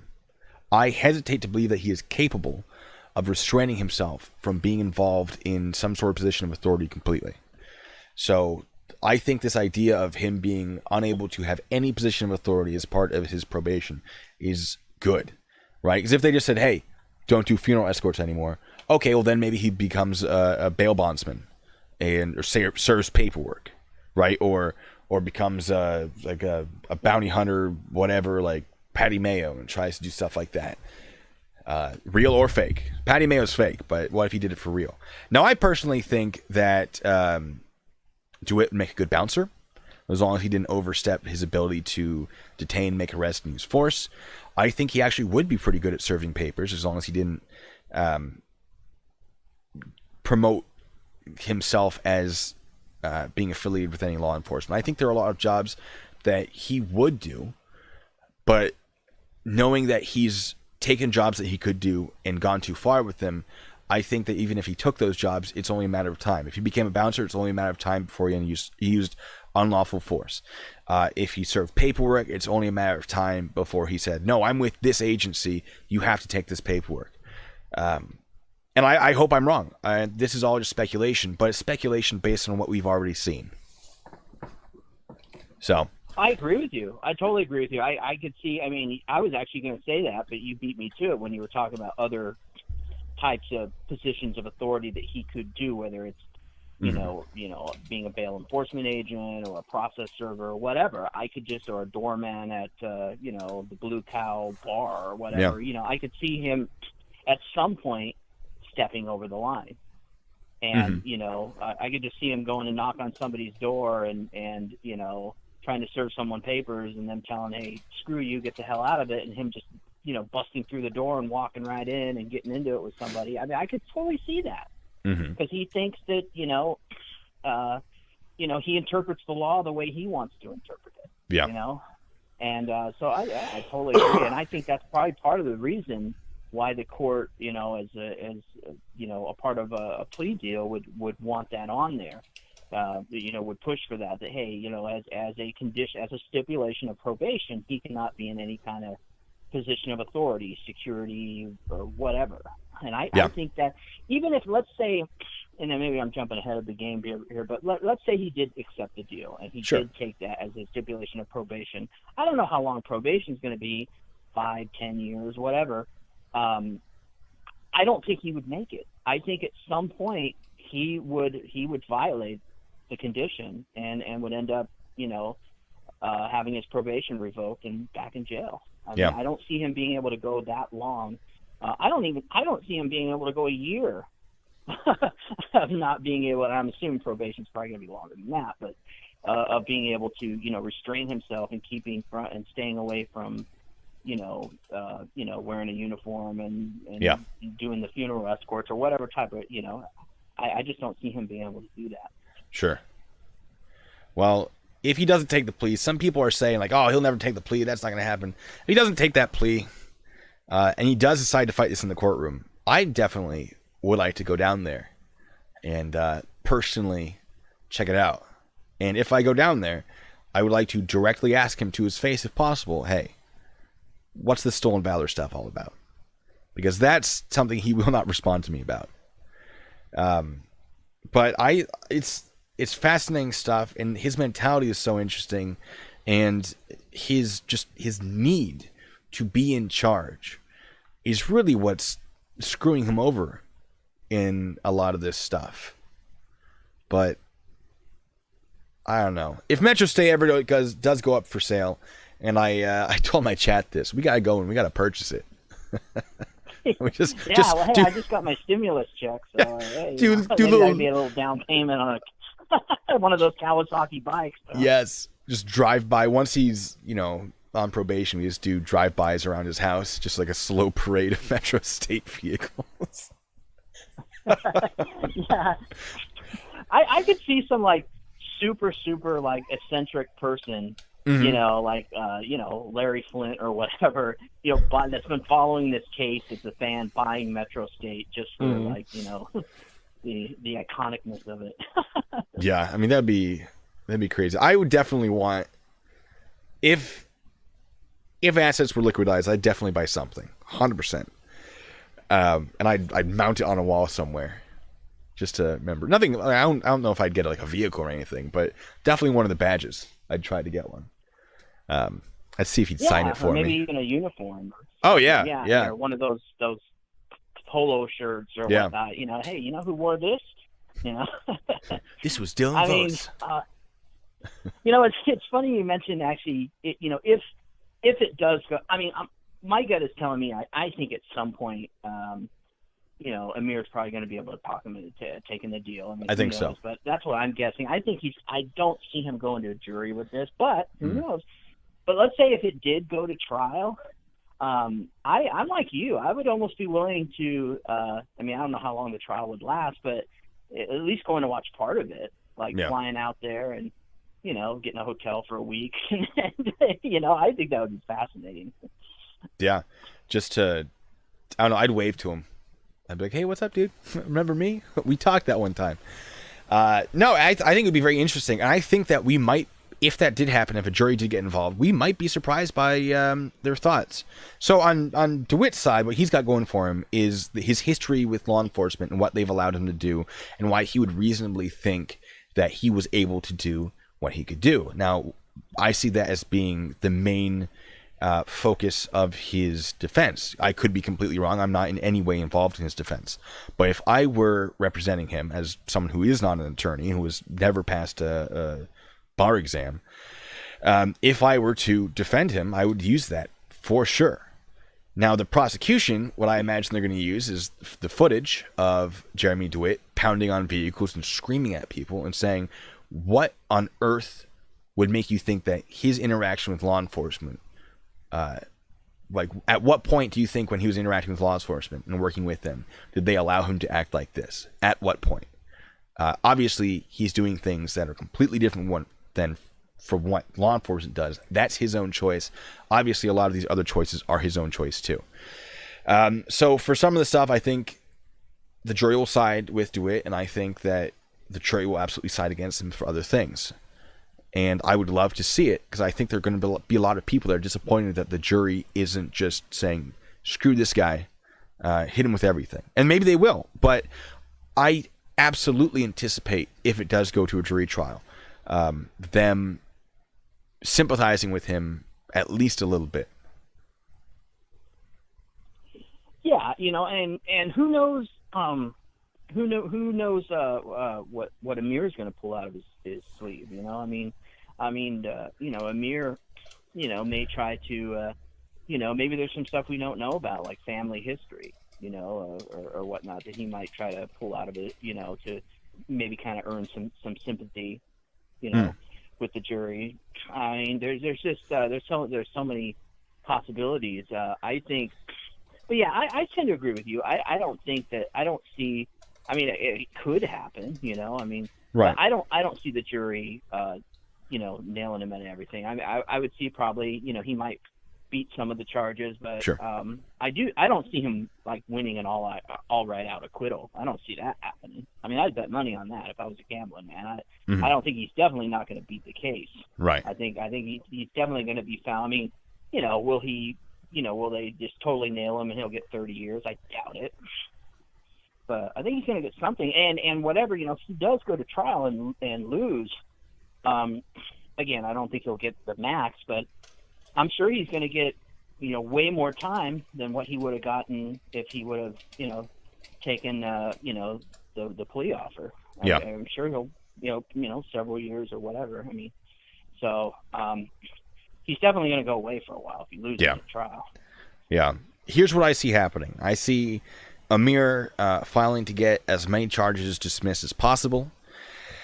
And the judge will say either yes or no to dismissal for whatever reasons that the dismissal has been, you know, requested for. And then that will all be before an actual trial. Before the trial, once these dismissals have been reviewed, they might see what the plea deal is at that point. And I think that's going to be the make or break decision for actually getting a plea deal at all. Because once that trial starts, there's no guarantee he's getting one. So we're still in the process. There's still a lot of procedure that has to happen. And this COVID stuff, this pandemic, is definitely slowing things down, unfortunately. And I'm just like the rest of you, really anxious to see what happens. But they're not going to have a jury trial with a state on, with stay-at-home orders and whatnot. So yeah, which I guess for him, I mean, that could be kind of an advantage. Keep him free on bail as long as he, as long as he pays bail. Now, I would hate to not be able to pay bail and be stuck, because he has to wait in a holding cell or some prison, jail, whatever, paying the case if he can't make bail. And so waiting months for anything to happen, that's going to be an issue. But I don't know what they're doing with the court in Florida about that. I just assume that it would not be a good time to not be able to make bail. Yeah. Yeah, I mean, who knows what kind of I'm going to assume he's probably gone through a bondsman, And yes, I know I believe in he has. California. Yeah, I mean, I don't know how it is in all the other states, but I know in California, I mean, the 10% is a state-regulated fee. I mean, it's 10% of the bond, but a lot of bondsmen will, they'll work with you. They'll say, okay, I'll do it for, 6% or 5%, or like, okay, all right, your bail's $100,000, so 10% of $100,000 would be $5,000. Okay, look, I'll do it for $5,000. Put down $2,000. You can make payments on the rest, or something. I mean, they're in the business to make money, so they'll work with you. A lot of bondsmen will. So who knows? Maybe it's something like that. Maybe he's got a bondsman that he knows and is kind of working with them, letting them make payments. Or I mean, who the hell knows? But yeah, I mean, if he doesn't, if you don't make your bond, then yeah, bail bondsman's gonna revoke your bond, and he'll have a Dog the Bounty Hunter knocking on his door. Yeah. But yeah, so but God, he's got to be in the whole. I mean, I would. Another thing too. I mean, just the financial side of it. I would say that probably by the time all of this is done, whether he goes to trial and ends up losing and goes to prison for a while or takes probation, I would guess the guy's going to be pretty deep in the hole. I mean, who knows? He may end up having to file bankruptcy. Yeah, that wouldn't surprise me at all if he has to do that. I mean, not going to be great for him. That's for sure. A sex offender with poor credit, it's going to be difficult. Places will hire him, but it won't be the jobs that he wants. I mean, if you want to do manual labor, yeah. Yeah, he'll be building rock wall or something for, Toastie's construction company or whatever. Yeah. Well, I mean, his wife's a nurse, I think, so at least there's that. I really? think someone was telling me that she was a nurse, and so she makes income doing that. I have not confirmed that, but that's the rumor that's been going around. And chat, correct me if I am wrong about that. There's a lot of stuff I don't follow that a lot of people follow a lot closer than I do. You'd think that I would follow more. I try to sort of not pay attention to too many of the peripherals, the stuff on the side. So I can focus more directly on the actual charges and the legality of it. So we have things like the website, the Jeremy DeWitt website thing. Forget what it's called. You brought it up earlier, and that's got a lot of the Jeremy DeWitt fan page. That's the fan page on Facebook. Yes, I've looked through that. I don't always go through that and check out what's going on. But there's the actual website that people have. There's some really good articles, and some of them are a little vague, but Jeremy DeWitt actually thought that I had put that website up, and he's like, hey, can you take this down? I don't really appreciate it. I'm like, look, dude, I have nothing to do with that. This is the first time I've heard about this. So it's he sued a lot of people, including Jeremy DeWitt himself, assume that I'm much more involved in this than I am, but I wish I could give better information than some of the things I'm saying. When it comes to the law and the application of the law, I have a pretty good idea. But when it comes to a lot of the facts surrounding, let's say, Dylan Vogt, surrounding Jessica Bolden, surrounding his wife, I'm a little lacking on that sort of thing. So for those of you asking me questions about it, I'll try to give you the best information I can. But yeah, Well, one thing I'll say about some of these pages that have been mocking him that have been going up, and I follow the Jeremy DeWitt fan page on Facebook. Yeah. There's also a group where people can go in and post. And some of the photos that people, I mean, some of them are hilarious. Actually, a lot of them are hilarious.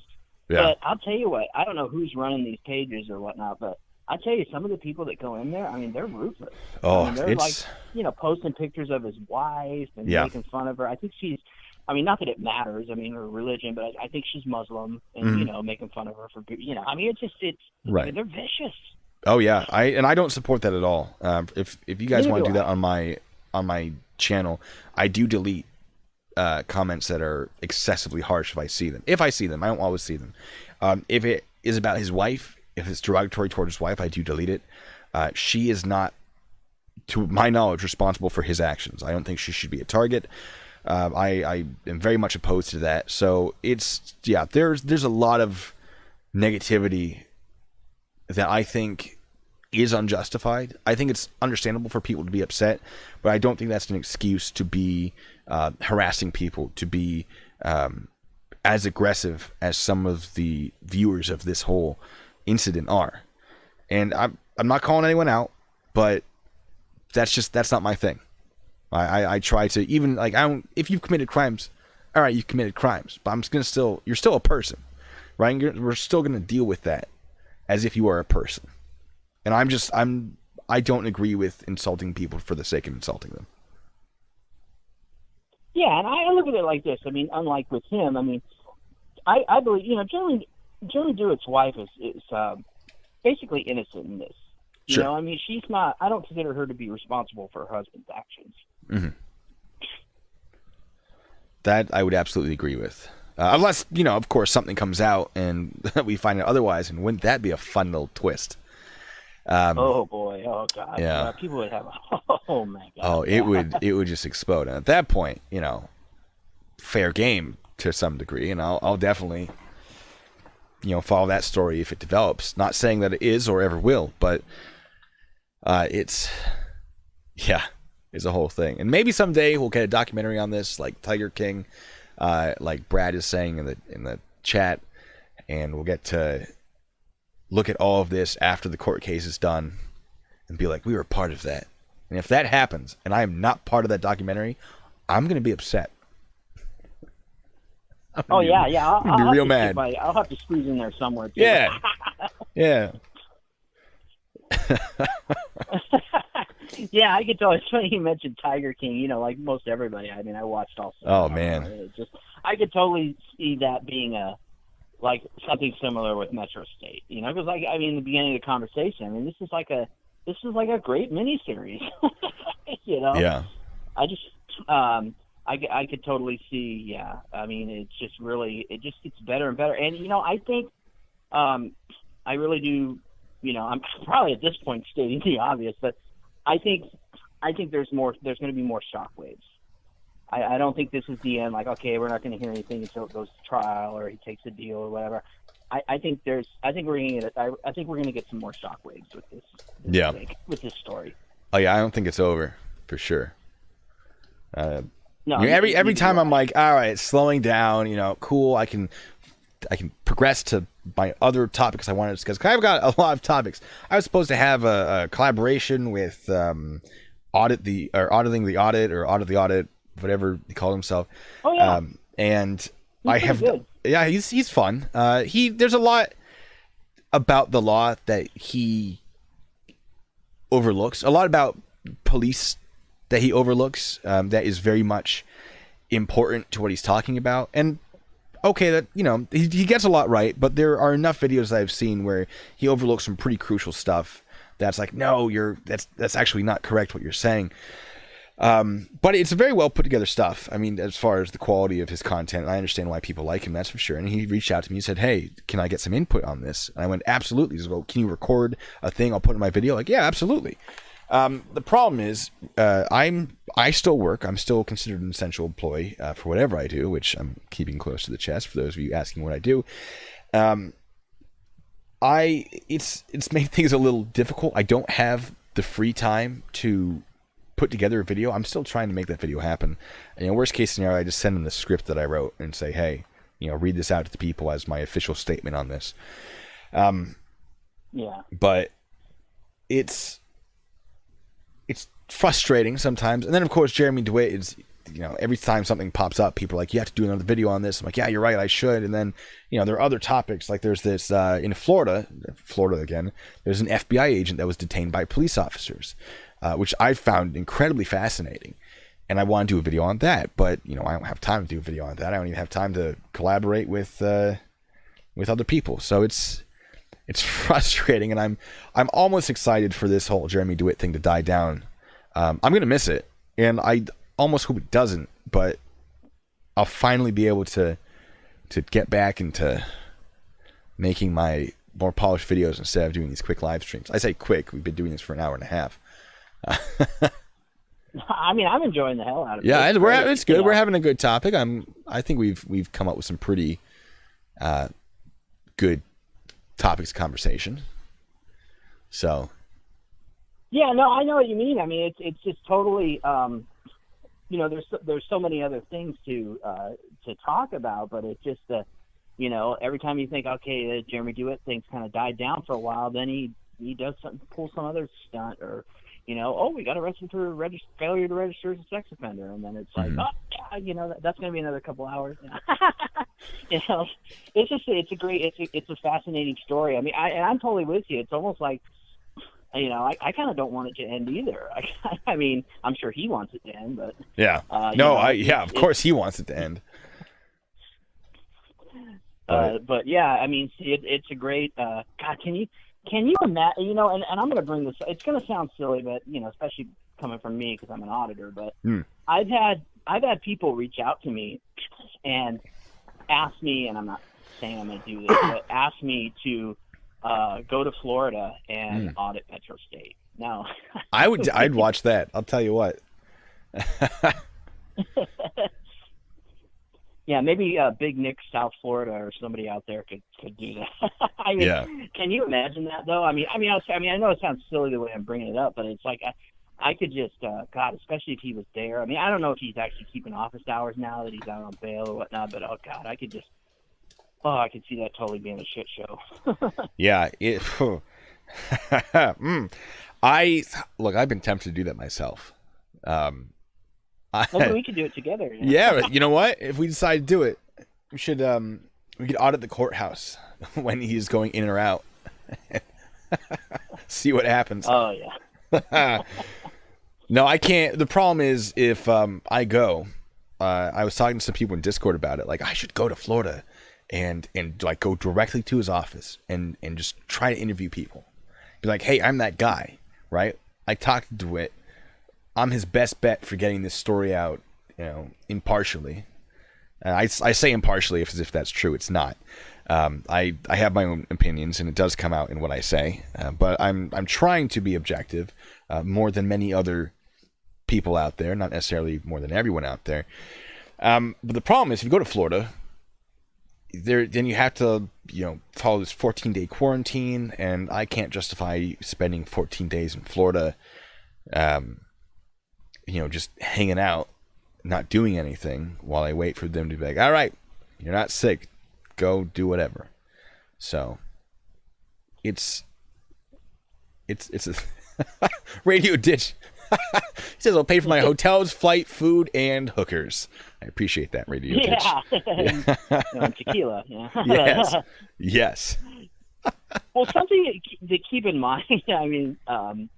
I would definitely entertain the possibility, especially if it was with somebody intelligent like you, who's level-headed and stuff. But there's definitely a lot of auditors that I wouldn't want to do something like that with. But not naming names, but I can think of a few who I'm talking about.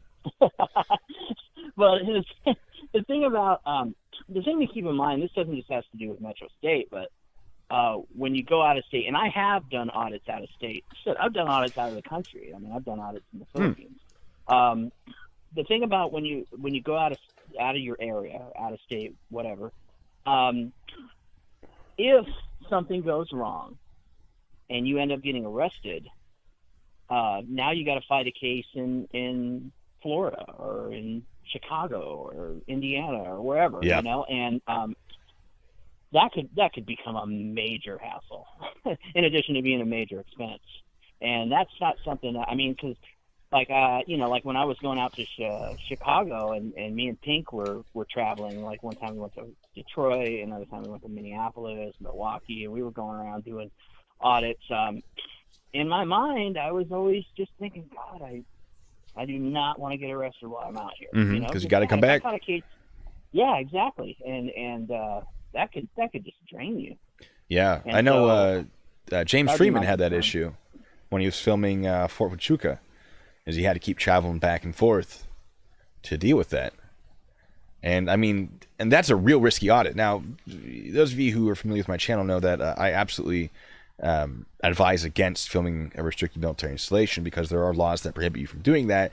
And although, you know, there are arguments against those laws, no one has successfully generated case law that would prohibit a charge from being filed against you in the first place. And then you have to go and fight them, and, you know, so on and so forth.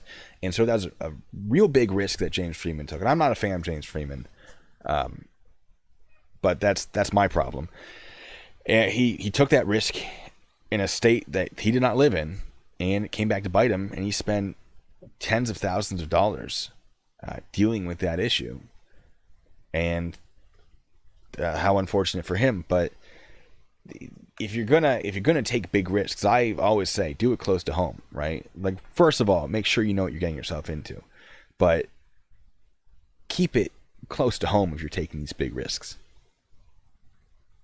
Yeah, no, I totally agree. I mean, even like I mentioned when we talked before, like Vandenberg, you know, like one of the reasons why I never, even though it's in my area, and it would definitely, you know, I could, God, I'm like 40 minutes, 30 minutes from there. One of the reasons I never did it was just because of, you know, how I explained it before. It's the way it's set up, that road, that highway, you know, runs through base property, and there are markers. Now, it doesn't run through the main gate, you know, where the MPs and stuff are, but it, you know, if you're going from Santa Maria to, you know, Lompoc or Vandenberg Village or one of those towns out there, you know, you actually are technically driving through the base, and to me it was just really now who knows, maybe I could have done it and maybe I might have gotten hassled but not arrested, but to me it just it wasn't worth it. It just really wasn't. If somebody else wants to do it, hey, you know, more power to you, but you know, I just didn't want to. It was just too, especially with that whole issue of it running through base property. I mean, yeah, I could argue, I'm on the sidewalk, and blah blah blah blah blah, but well, you know, you're still on the base. Yeah, so, and even off the base, the way that the statute's written, it doesn't distinguish between filming on base property or off base property. So, although the conviction may not go through, and it's never gone through for someone filming off the base, the police still would have qualified immunity to make that arrest, because no one has successfully established any case law that has shown that an arrest of someone filming a base from off of base property is unconstitutional, illegal, etc. Now, I'm not saying that could never happen, but if you're going to fight that fight, you better be ready, right? Because sometimes the police don't, you know, do anything. They say, hey man, can you stop? No? Okay, whatever. We don't care enough, right? Sometimes charges are filed and then immediately dismissed. That's what happened with Johnny 5-0, because they weren't willing to, you know, fight the fight. The base was like, it's not really that important. And then with James Freeman, sometimes they wanted to go to the very end. They were willing to charge him with everything until his defense lawyer said, hey, remember that officer that arrested James? Wasn't he dismissed for being too violent and aggressive? And all of a sudden, the prosecution lost their key witness, and their case, they still had a case, but they did not want to generate case law that went against, or that weakened the government's ability to protect itself as far as military installations went, and they dismissed the case entirely. That's essentially what happened. It's not because Freeman was doing the right thing or the wrong thing. It's just that the case became less solid against him, and they went, yeah, let's stop here. We'll get him next time. Basically. Yeah, even so, I mean, I know Merv did a video about it. Oh boy, Merv and I, good God, we have fought about this. Oh. Well, what I was going to say was one of the things that you and Merv do have in common is you both don't like James Freeman. Well, there you go. Yeah, But, I would. No, I plan on doing a video about James Freeman. Actually, I gotta put that together. Well, I mean, and when I look at James Freeman, and like I mentioned when I talked to you before, I've met James Freeman. When he came out here for that weekend, I got along with him. He's a nice guy. I'm sure he is. Humor. Even you, I mean, I'm sure if you met him and you guys sat down in a bar and had a drink together, I'm sure you would probably. I mean, he can hold a good conversation. Oh, I don't doubt it. Yeah. But the thing of when I look at his case, and I just look at it. It's like, well, was it really? It's because, like Merv talked about, and we've talked about it. You've talked about it as well. What is it? They dismissed it without prejudice. Yes, which means that the charges refile, not that they will. They won't. I'm sure they won't refile. But it in no way is an admission that he was innocent. In no way. Just that the government is not willing to pursue charges at that time. And my personal opinion is that it's because the case that the prosecution has became a lot less airtight against him. And they went, guys, what if we risk generating bad case law and then we're responsible for that forever, right? And no one wants to do that. That's one of the reasons I've talked to JAG about this, to Sousa, which is the special assistant U.S. attorney, I think. They're basically the JAG lawyers, and JAG being the military lawyers on a military installation. Sousa is the one. They're the ones, I believe, that are licensed to practice civilian law in that state. So they're still soldiers generally, but they deal with these civilian issues. I could be getting that completely wrong. That's just my vague understanding of it. And Sousa is always overworked. Always. There are never enough of them. I've never been to a military installation where Sousa was not overwhelmed with cases. And they will pick and choose which cases they pursue. And I've had my own cases, very, very good cases, where they're like, look, we'd love to prosecute this. The evidence is there. But if they're willing to fight, we can't fight it. If this guy accepts a guilty plea, great. But if he decides to fight it, well, we're dealing with sexual assault. We've got, 2 counts of, furnishing alcohol to minors with the intent to, commit other crimes, so on and so forth. And yours isn't at the top of our list. So if they're not willing to accept the charges, we're just going to dismiss it, right? And that's happened to me, and it's very frustrating. And the thing with, and we're talking completely off topic, but I'm happy to talk about this because this is something that is important to me. When it comes to filming military installation, that is a law that I enforced as military police. I've never convicted anyone for it. I've never had someone refuse to stop filming, though. It's mostly just, hey, I see that you have a dash cam. Unplug it right now. Please and thank you. Okay, have a nice day. And I've never had anyone not cooperate with that. I was never unable to have a reasonable conversation, say, these are the reasons why, legally this, lawfully that. But when it comes to filming military installation, violating 18 U.S.C. 795 is just a misdemeanor, right? Which up to 6 months in prison, that's a lot. But compared to some of the other things that people are getting charged with, not really that big of a deal.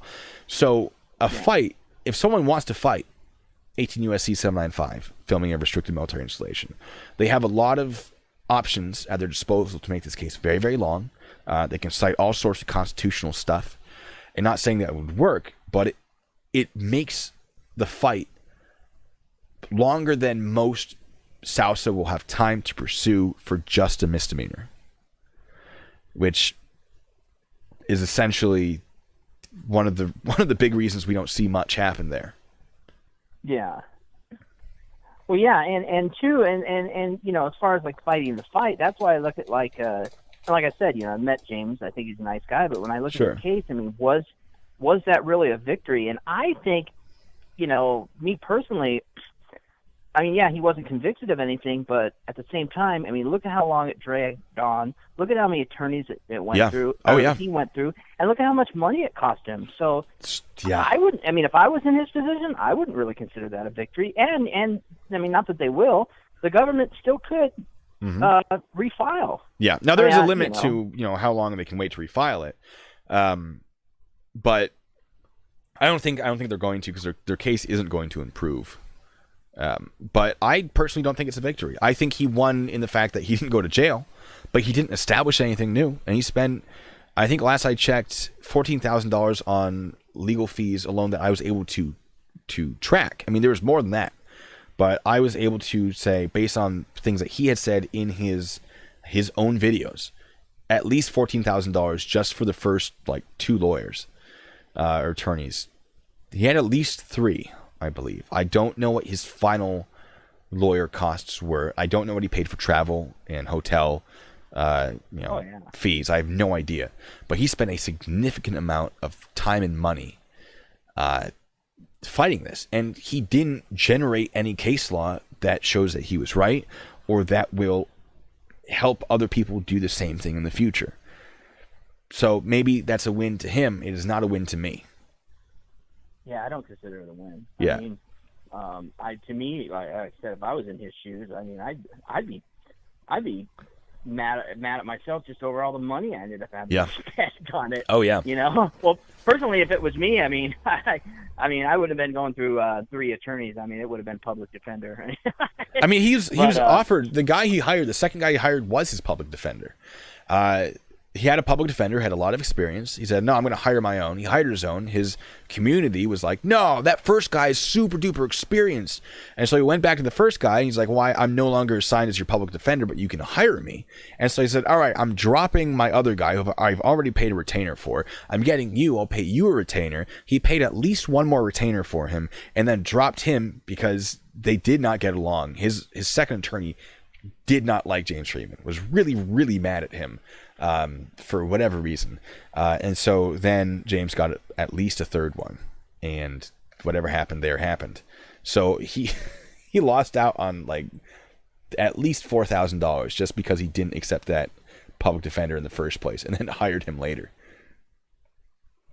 Oh yeah, God, that's just like, I mean, it's not quite Suge Knight. I mean, I think Suge Knight went through like 12 attorneys before he was finally convicted. But I mean, yeah, that's just that's nuts, you know. So, and that's where it comes back to with me. You know, I don't want to push something like that. You know, people can call me a pussy or whatever. I don't give a shit. I mean, they're not the ones out there doing the audit. You know? Yeah. I mean, that's why I like when these people, when I see in the comments and they go, why did you do this? Why didn't you say that? Why didn't you blah, blah, blah, blah, blah? You know, why didn't you tell them to go suck it easy or whatever? You know, I tell them, I look on their channel, I click on their channel, and I see, there's no content. You know, it makes me wonder, like, how many audits have they done?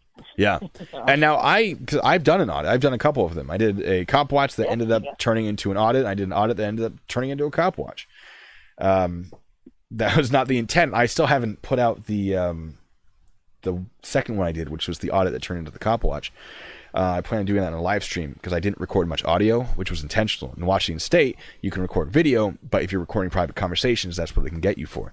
So I didn't want to take that risk, so my microphone was turned off for almost the entirety of it. So I'm just going to make it more of a commentary live with the video. I just haven't gotten around to it yet because the Metro State stuff has taken precedence. There's a huge difference between watching it and being part of it, and I learned a lot doing it. When I did the cop watch, the cops were fine, but it was the security guard that like started threatening a lawsuit against me. I was like, hold on, dude, where'd this come from? This was not at all something I expected to actually happen. Here I am being incredibly friendly. I'm across the street from you, right? There should be no issues. And there were, and he hasn't sued me yet, but he did threaten me. So I remember that video. Oh yeah, no, it's so I was driving around the city, I was listening to the police scanner, trying to catch up with whatever was happening, which was a lot of fun. I would do that again. And I found it was a fight inside or outside of a bar, and I arrived basically as the police were leaving, and so I walk up to it, and I ended up walking through. It wasn't really an alleyway. It was a street with stores on either side, but it wasn't a public street. It was technically private property that's accessible to the public. So I'm walking by and I see this this security guard, who I thought was a police officer based on his uniform. I'm like, hey, I hear this event is happening here. He goes, yeah, you're on private property though, buddy. You gotta step off. I'm like, whoa, okay, yeah, cool. So then I was like, where's the public property start? And he's like, a foot in front of you. Like, cool, let me step there. In fact, let me cross the street so I'm not in your way. So, cross the street. I was filming him. The police walk back to their patrol cars. I'm like, oh, this guy isn't a police officer. He's just security. I give a little wave to the police because they were like looking at me like, who is this dude with a camera? One of them waves back. They leave. And I'm like, well, that's it. Police had no issues with this. I'm going to leave. And the security guard, like, as I'm starting to walk away, goes, I better not see me on that camera. Like, what? What do you mean, sir? Like, oh, you're filming me without my permission. Like, I'm sorry you feel that way.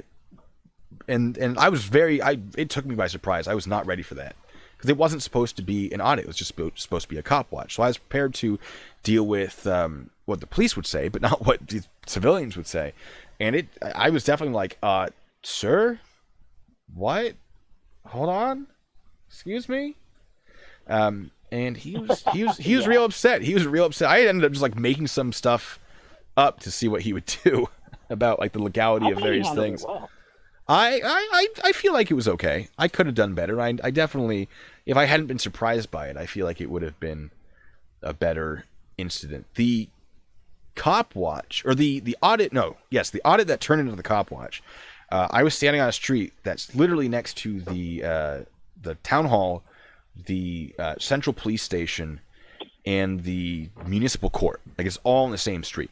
And so I'm just standing like in the middle of the sidewalk, just filming. And I'm not following people. I'm not, tracking them with my camera necessarily. But I at some point stood right outside of the police station, and like I could see the police looking out at me, being like, "What? Okay, cool, whatever." No one came out. No one approached me. Nothing happened. I was there for at least half an hour. They knew I was there. No issues. So I'm like, all right, cool. I'm gonna turn off my camera. There's a public park nearby. I'm gonna go to the public park, and maybe civilians will have an issue. Let's see. I didn't want to draw attention to myself. It was purely, I'm just going to stand here with a camera. While I'm there was a guy overdosing on drugs, and I had to call 911 and get a police response. And that's what happened. And so it became a cop watch as I watched the police try to, get this man help. And, medical arrived, and it looked like they gave him some Narcan. And the guy ended up just walking away. He's like, no, I don't want medical attention. And like fell over a couple times and then just like ran off. And the police were like, well, if he's refusing medical help, we can't do anything. And then everyone left. It was really, every time I do it, something weird happens. So it's definitely back to, I'm just rambling at this point, but back to what this whole thing was started by was, until you do it, there's a huge difference between seeing people doing it and experiencing it yourself. And I definitely understand a lot more about the mentality behind it and why people do it now that I've done it. I'm not saying I support every auditor who does it, but I think when done appropriately, it is a good thing. Yeah, I mean, and the thing of it is, when you do an audit, speaking from the perspective of an auditor, when you're doing an audit, you never, you get these trolls that come in there. Oh, you should be more like this person, or say this, or do that, or whatnot. And like I said earlier, it makes you wonder how many audits they've done. Hey, there's no content on your channel. But the whole thing is that even myself, there's been audits that I've looked back on and went like, yeah, maybe I should have spoke up a little bit more, or maybe maybe I should have stayed there longer, or whatnot, or maybe I shouldn't have said this, or I should have said that, or whatever. Right. The thing of it is that when you're in that moment, and somebody comes, especially if they're getting kind of, verbally aggressive with you or whatnot. Yeah. It happens so fast that you just really don't, you don't have a whole lot of time to think about what or at least for me, I can't speak for other auditors, but for me, it's my response just comes naturally, as far as what, and sometimes, I could always, like I said, I can look back and say like, I think if I would have responded this way, it would have been better. But like at the time, you're just, it's happening so fast, and you're just responding based upon what they're saying to you or how they're acting. And, it just, you could always, there's always improvement, and I've learned from past audits. Like when I first got started, I look back on some of my earlier audits and I go, I was probably maybe a little bit too timid, or maybe I should have, shouldn't have said so much, or maybe I should have just walked away instead of sitting there arguing with the guy. And you learn. You learn and you get better. I would like to think I've gotten better, or maybe I've gotten worse. I don't know. What do you think? Well, I mean, I've seen a bunch of your stuff, and it all seems to work, to as far as what you're doing. I don't think I can think of a single incident where I was like, no, I absolutely disagree with what you're doing. I did watch that the one outside the Playboy Mansion, which I thought was hilarious. Oh, you did? Oh, wow. I mean, because yeah, while I was setting this up, I went through it. It's that security guy was definitely wrong. And it's interesting that he would have. Oh my God, yeah. He's like, I with a criminal justice degree. Like, cool. Well, I'm pretty sure they didn't teach you about filming in public in a criminal justice degree. Like, I've taken criminal justice classes. Like, I know what happens with those. They don't cover those specific laws generally. And maybe my classes were different than his. I don't know. But when he came off of the property, he has no authority outside of the property that a civilian would not have. Right? He has a lot more control on the property. He can justify a lot more of his actions because he's licensed to be security on that property. He's not licensed to be security on public property. So the fact that he came out was odd. And I'm not saying I know much about how security functions, but as former law enforcement, having dealt with people in a security type job, I've talked to them about this sort of thing. I said, look, if you're going to do this, if you're going to, if you have an issue, one, if it's off your property, call the police to it and monitor the situation. If it then goes on your property, deal with it how your SOP says. But if you go off that property, be very, very careful, because you think that you're in a position of authority. Well, once you step out that property, you're not. So, sucks to be you. But the police should have been handling it, not the security guy. And the fact that he's like, no, you cannot film this. Well, sorry, bud. You're probably on a list. He's taking pictures of you. You're probably on a list somewhere now with whoever that security company is. I don't know. But what can they do with it? Nothing, because you weren't breaking the law. Well, and what's interesting about that is that, I don't know how much of the video you watched or had time to watch before we started doing this chat, but the thing of it is that, and he, when the last case, he came out like 3 times. He came out, went back inside, came out, came back me, and then went back inside, and then he turned around. And he walked over to me again, and that's when he put whom I assume was his boss. Was a guy that had like a very strong accent. Yeah, very similar sounding. You can hear it. Yeah, you can hear it clearly in the guy. That's where he said, where you hear, because at one point the guard that was actually there said, well, what do you want me to do now? He's not leaving. And the guy on the other end of the line, whoever he was, maybe it was Hugh Hefner, said, if he steps. As soon as he steps onto our driveway, shoot him in the effing ass. And then the guard continues walking. He goes back inside, and I thought, okay, I stayed there a little bit longer. I thought that was it. Yeah. So I'm like, okay, well, it's the audit's over. So I start walking up, and you can see if you look on Google Earth, that road that it sits on is called Charing Cross Road. Mm-hmm. I parking because the Playboy Mansion is located in the city of LA, and right. Parking is very limited, especially in that area, Sure. And so I had to park quite a ways away. I definitely burned off some calories that day. But when I was walking up Charing Cross Road back over to West Sunset Boulevard, it's a little bit of a walk, and it's up a hill, and you can see, like I said, if you do go look on Google Earth, that guard, I didn't even realize he was following me. Really? And so when I got back up to Sunset Boulevard, which obviously is a busy street and there's a lot of cars and stuff, I turn around and I see him walking up the hill behind me. So I like beep, GoPro, and I recorded the whole interaction. It's in the video.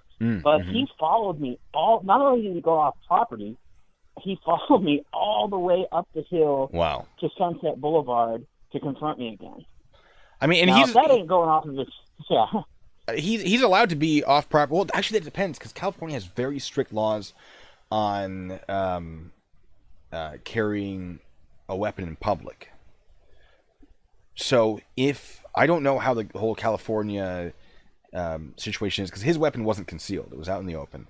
So it wouldn't necessarily be concealed carry. I don't know what it'd be for an unconcealed carry of a pistol, if he needs a permit for that, or how his license would affect it. But if he cannot carry like that, except under the capacity of a security guard, well, that should only apply, and this is me speculating, that should only apply while he's on that property. So that could be an issue as far as, you know, the gear he's carrying while following you.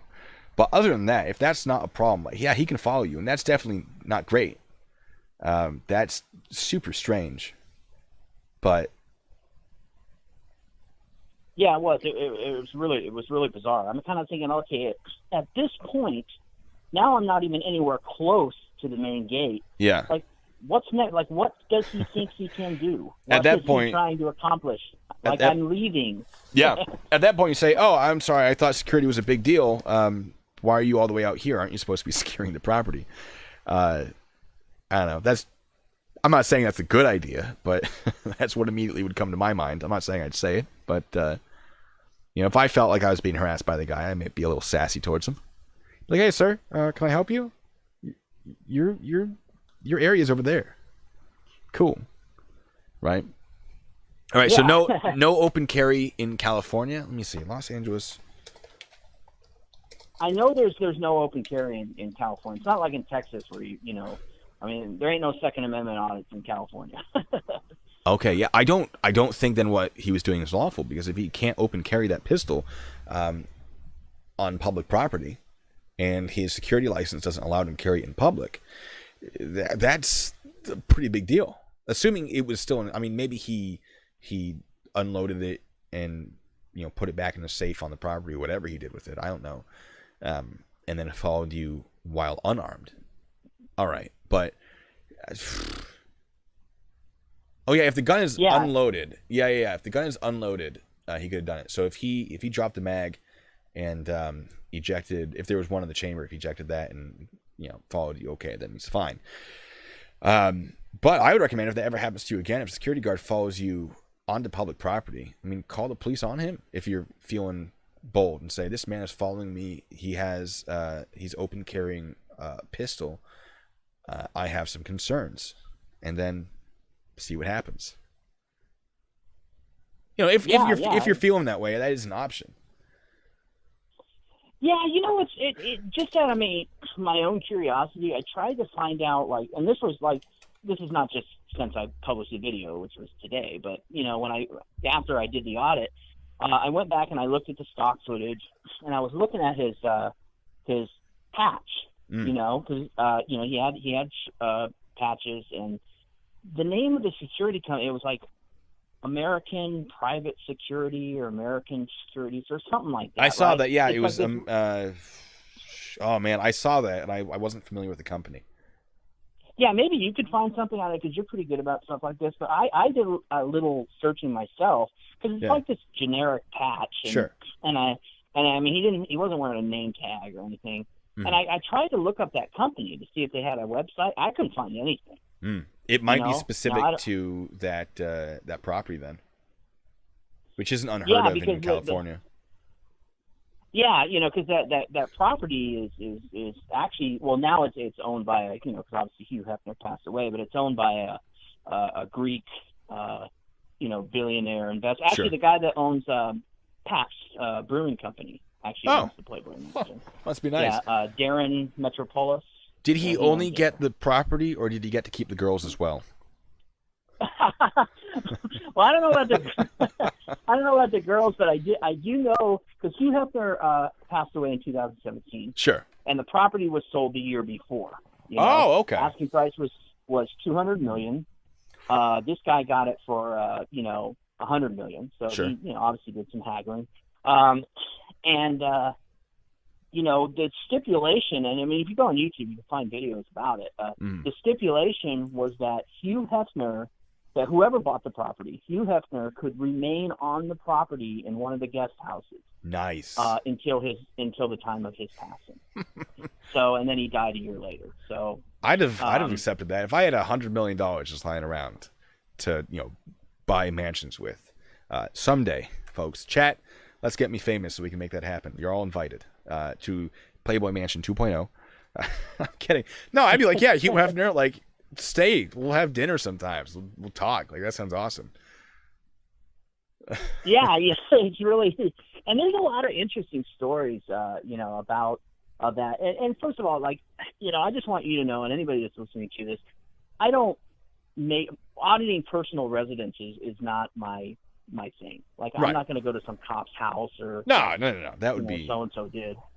Yeah. I don't do that. But to me, the Playboy Mansion is not your ordinary home. No, I mean, it's basically it's a business. And my thought is it's a place of business, right? You can pay to go in there. You can, business was conducted there. Parties happen there. Yeah, a guy lives there, but if you go to a bar, right, and a person lives in the apartment above the bar, who runs the bar, is that bar not a place of business? Now, this is just me speculating off the top of my head. I had to look into more of the legality of what it really is considered, but it's an attraction. It's a tourist attraction, right? Yeah, exactly. And that's why in the beginning of the video, when I was just doing like my little opening narration, I included some clips just from the stock footage of some, those in LA, those touring bands, those bands that have like the open roof that take people around to different, like, here's the Menendez family murder mansion, or here's the Playboy Mansion. Or, they show like, I can't remember, I don't remember how many of them were, but there was a handful of them that came by, and every one they would pull up right in front of the main gate, and they would sit there for a minute or so, and you could hear the tour guide over the intercom saying, "And this is the Playboy Mansion." He'd give a little speech, and people would be snapping photos with their phones and stuff like that. So I wanted to point out how this is all, like you said, it's a tourist attraction, right? It's not like you're going to you did an audit and some cop gave you a hard time, so you're going to go audit his house. I would never do some stupid shit like that. But, this was a bit different. Oh, sure. It's weird to me that that you got the reaction that you did. And me not being, I don't operate out of California. I don't know how their security works. I don't know what's going on. But just the fact that he stepped off the property to confront you, not something I would recommend. Yeah, and went way off property, towards the end there. Yeah, it really. And I'll tell you something just really quick because we're talking about it. A year before, or maybe a year and a half before, one of my best friends from Hawaii, a guy I've known for a number of years since I was young, came out to LA to visit me. Sure. And so I went and picked him up at LAX, and one of the things that we actually did, it wasn't the first place we went to, but one of the places on the first day that he was in LA that he wanted to see was the Playboy Mansion. Right. And I was like, yeah, I know where it is, and we drove over there. Now, me being an auditor, so this is 2018, I parked a little ways away and we got out. I went over there because he wanted to get out, and I took some photos of him standing in front of the gate and all that. But I thought, well, shoot, I'm here. I did an audit, and nothing happened. Nobody came out. A guy, it wasn't the same voice that you hear in my audit, the one that you see on YouTube. Right. Said, hey, can I help you guys? Didn't have an accent or anything like that. It was just in a professional sounding voice, said, hey, can I help you? And I said, no, we're fine. Okay. Well, and that was it. So when I went over there to do the audit, by myself, the one you see, the one I put up today, I was kind of expecting something similar. I was just, I don't even know why I went back over there again. I just, like I said in the beginning of the video, I've always thought it was an interesting place, and I just figured, maybe I'll just hang out for a while, see if I see anything interesting. And sure. So I kind of expected something similar, like just that, maybe somebody might say something to me over the intercom. But I didn't expect that this uniformed security guard with a gun and a, baton and pepper spray and, that looked like commando or whatnot was going to come out and start hassling. I didn't expect that at all. Yeah, no, I wasn't happy with him for it. I wasn't even there. And you know something, I mean, maybe this is irrelevant, but something, one final thing I must point out about that guard. And I didn't put this in the video because I didn't want to seem like I was being cruel. He had really, really bad body odor. You know, I mean, even before he got right up over to me. No, I'm being totally serious. Sure. Even as he was walking up to me, and I'm not exaggerating, I could smell him. And then when he actually got kind of close to me, and especially when he had his boss on the phone, and we were going back and forth, God, he had horrible body odor. I mean, I'll tell you, those vests. I mean, he's wearing a lot of vest. Like his whole tactical, and they get hot. I'm sure in California they get real hot, but that's not an excuse to throw in a little deodorant. People are dealing with you. Yeah, I mean it was really, really, really noticeable. I mean, I kind of, I almost wanted to like go back to my car and get him an extra thing of Axe deodorant that I carry. No. Yeah, like here you go, bud. It was really bad. Yeah. I'm not here to audit again. I'm just here to give you some deodorant. No, but no, yeah, just he had throw it over the wall. And I actually the little note. Yeah. Yeah. But no, and I was actually debating on whether to like include that in the video, like maybe in like a caption or something like that. But I thought, I don't want anybody to think I'm picking on him or something. Sure. I left that out. But just something I wanted to point out real quick. I mean, I don't know if you're reading the chat, but I just glanced at it. Metro State is in here. Nah, it's not the real one. I know. Oh, it's not the real one. Okay. Yeah, I checked. It was a good try, but in the real Metro State channel, the logo is a little bigger, and it actually is cropped out in the circle. Oh, okay. So, unfortunately, I know I got really excited as well, but he's like, sorry, folks, it's not. I'm impersonating him. Well, I noticed I don't know if it was the last live stream but one of your recent live streams, because I was listening like I do most of them, and there was, I don't know if it's the same account or whatnot, but same thing. What I thought was the Metro State YouTube channel was in your chat. I believe so. I think they were getting real defensive. Oh yeah. I didn't check to see if it was the real one, but they were getting really defensive. And APR was in there as well. APR is one of the employees of Metro State. What I've been told, he's sort of more or less a second in command, and he's he's doing a lot of the work for Jeremy while Jeremy is dealing with his legal issues, and I think he's doing a pretty good job of trying to be compliant with the law and sort of really sitting down with that statute and looking over what it really says that they can do. And I have nothing against the guy. Good for him. I really appreciate that he's taking the time to do that. He is still defensive about the company because, that's the company he works for. He is defensive of Jeremy DeWitt, which I understand. You work with someone long enough. You're friends with them. Although we, looking at this and seeing, like, we don't know anything about Jeremy. We've never met Jeremy. And from what I understand from people who've worked with him, he's actually he can be a pretty friendly guy to work with. But his demeanor will snap. It'll just change pretty quickly. And he can be a pretty aggressive guy. But he buys coffee for the guys. He'll take them out to dinner sometimes. People who work in the company don't necessarily dislike them. And they are a little defensive about him because like, oh, man, yeah, we screwed up. But, I don't know that he deserves this. And I understand that. I really do. Especially being a police officer, that's not something that is terrible. Like, if a police officer does something wrong, it's not difficult to say, and this is a big issue because people are like, yeah, the thin blue line of tyranny, whatever. They're protecting each other. You got a buddy who accidentally ran a stop sign. Oh man, that sucks. But maybe you can justify it in your head. But he's a cop. He's used to not stopping fully at those stop signs. While on a patrol car, he was just in a civilian vehicle, and it didn't register that he was in a civilian vehicle, and he went through it. He has a ticket, right? Like, it's justifiable that he did the wrong thing. Now, obviously, sometimes they do some really wrong things that are not justifiable. But it's not difficult to justify things for your friends. And that's, a lot of people see that and say, oh, that's, the blue wall of silence. That's this, police sticking up for each other. But it's not limited to police. Every single, group of people will do that. every single job has that. It's just that police are, when things go wrong, and it has the potential to go disastrously wrong. And I'm not defending this. I've arrested police officers, but I understand the mentality and the difficulty of reporting people that you care about and thinking, this is my friend. This not only will ruin their career, this will ruin our friendship.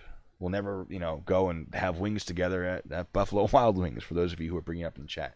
And that doesn't excuse not reporting it by any means, but that doesn't mean it's easy. And that's just something I want to bring up is I don't blame APR for being defensive. I appreciate very strongly the fact that he is trying to make things better. And I think that's really what we need is, all right, show people that it was wrong. Great. But how are we improving it, right? I'm a big fan when there's an issue and people are protesting. Great. You have the right to protest, have at it. But what are you doing to fix the problem? There are groups like, I'm about to ramble for just a second. There are groups like, what is it? It's, Portland had a big problem with this. The anarchy, Anonymous or no. Oh, what is I talk about these guys all the time. You'd think I'd know.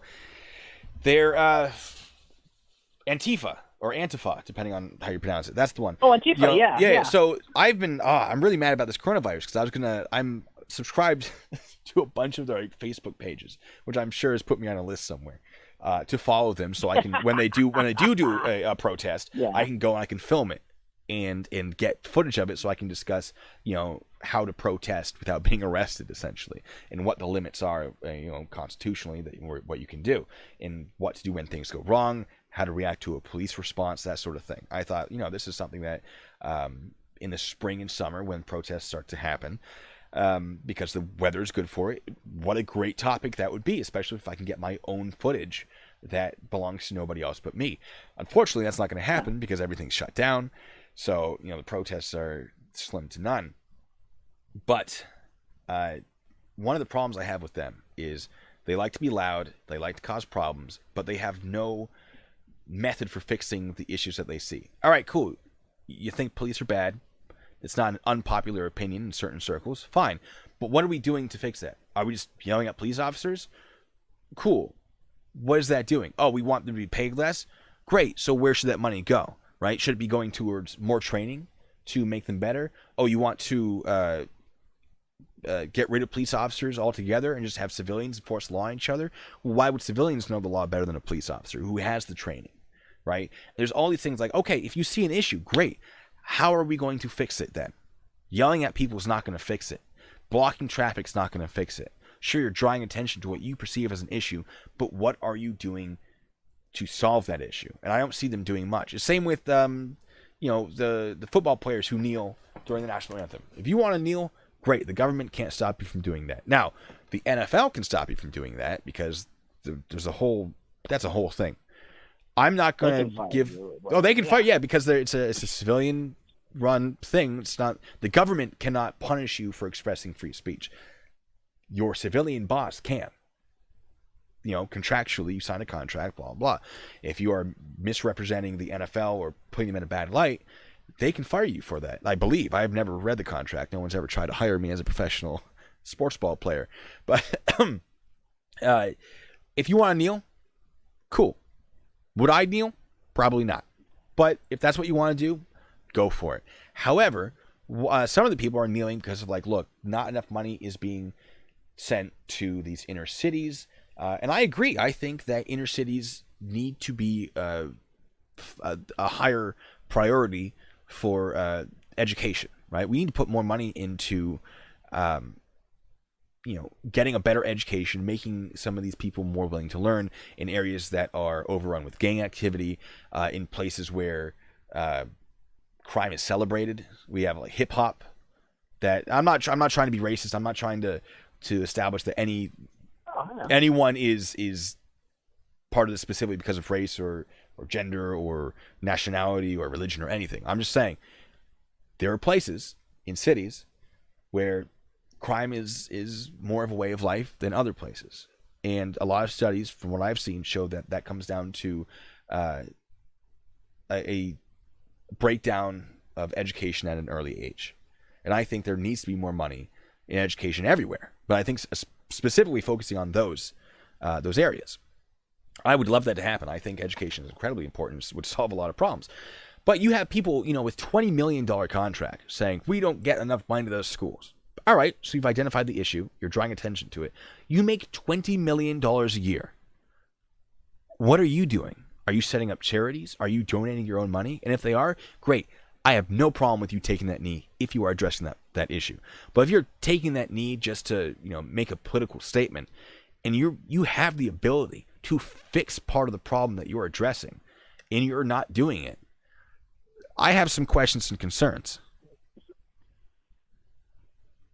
Yeah, exactly. What are you doing to help? Right. You have the ability to help. It's not like if you're like a small time guy like me, where sure. You know what I mean. I'm limited as to what I mean. Yeah, I can do audits and educate people about public photography, and I put the videos up. So many thousands of people see it, and maybe some people learn something, maybe they don't, or maybe sure. maybe most people just watch it for entertainment value, which I think right. is probably the case. But I'm doing what I can do with what I have to work with. But like you said, you have somebody that has the ability to make some significant change or attempt to do so, and they're not. Then it's kind of like, okay, well, what the hell then? Yeah, and that's my biggest. That's my biggest issue. No, totally, I agree. Yeah, and I even. And I know this is on a smaller scale because I'm, referring to myself, but, I've often been, I don't know how I say often, but, people have questioned me about, why I like to audit private companies and private, places and things like that. And I know, there's a lot of people that support it, and then there's some people that don't, like, oh, you should stick with police stations and government stuff. And, and I've done that too. But I like doing private companies because really it's like one of my biggest influences told me a while ago, First Amendment Test, First Amendment Test channel, he told me, he said, if anything, it's the private sector that really needs the scrutiny, I mean, a private security guard is more likely to, step over the line than a cop will. I mean, obviously we know cops step over the line. They do it all the time, but you're more likely to have a really bad encounter with a security guard than you are with a cop, and I found that to be the case. So people would say, like, okay, well, what's the point of? Well, I'll just use the Playboy Mansion because we were just talking about it, but what's the point of auditing the Playboy Mansion? Like, what are you going to accomplish in standing outside the main gate of the Playboy Mansion and being an asshat with your camera? I mean.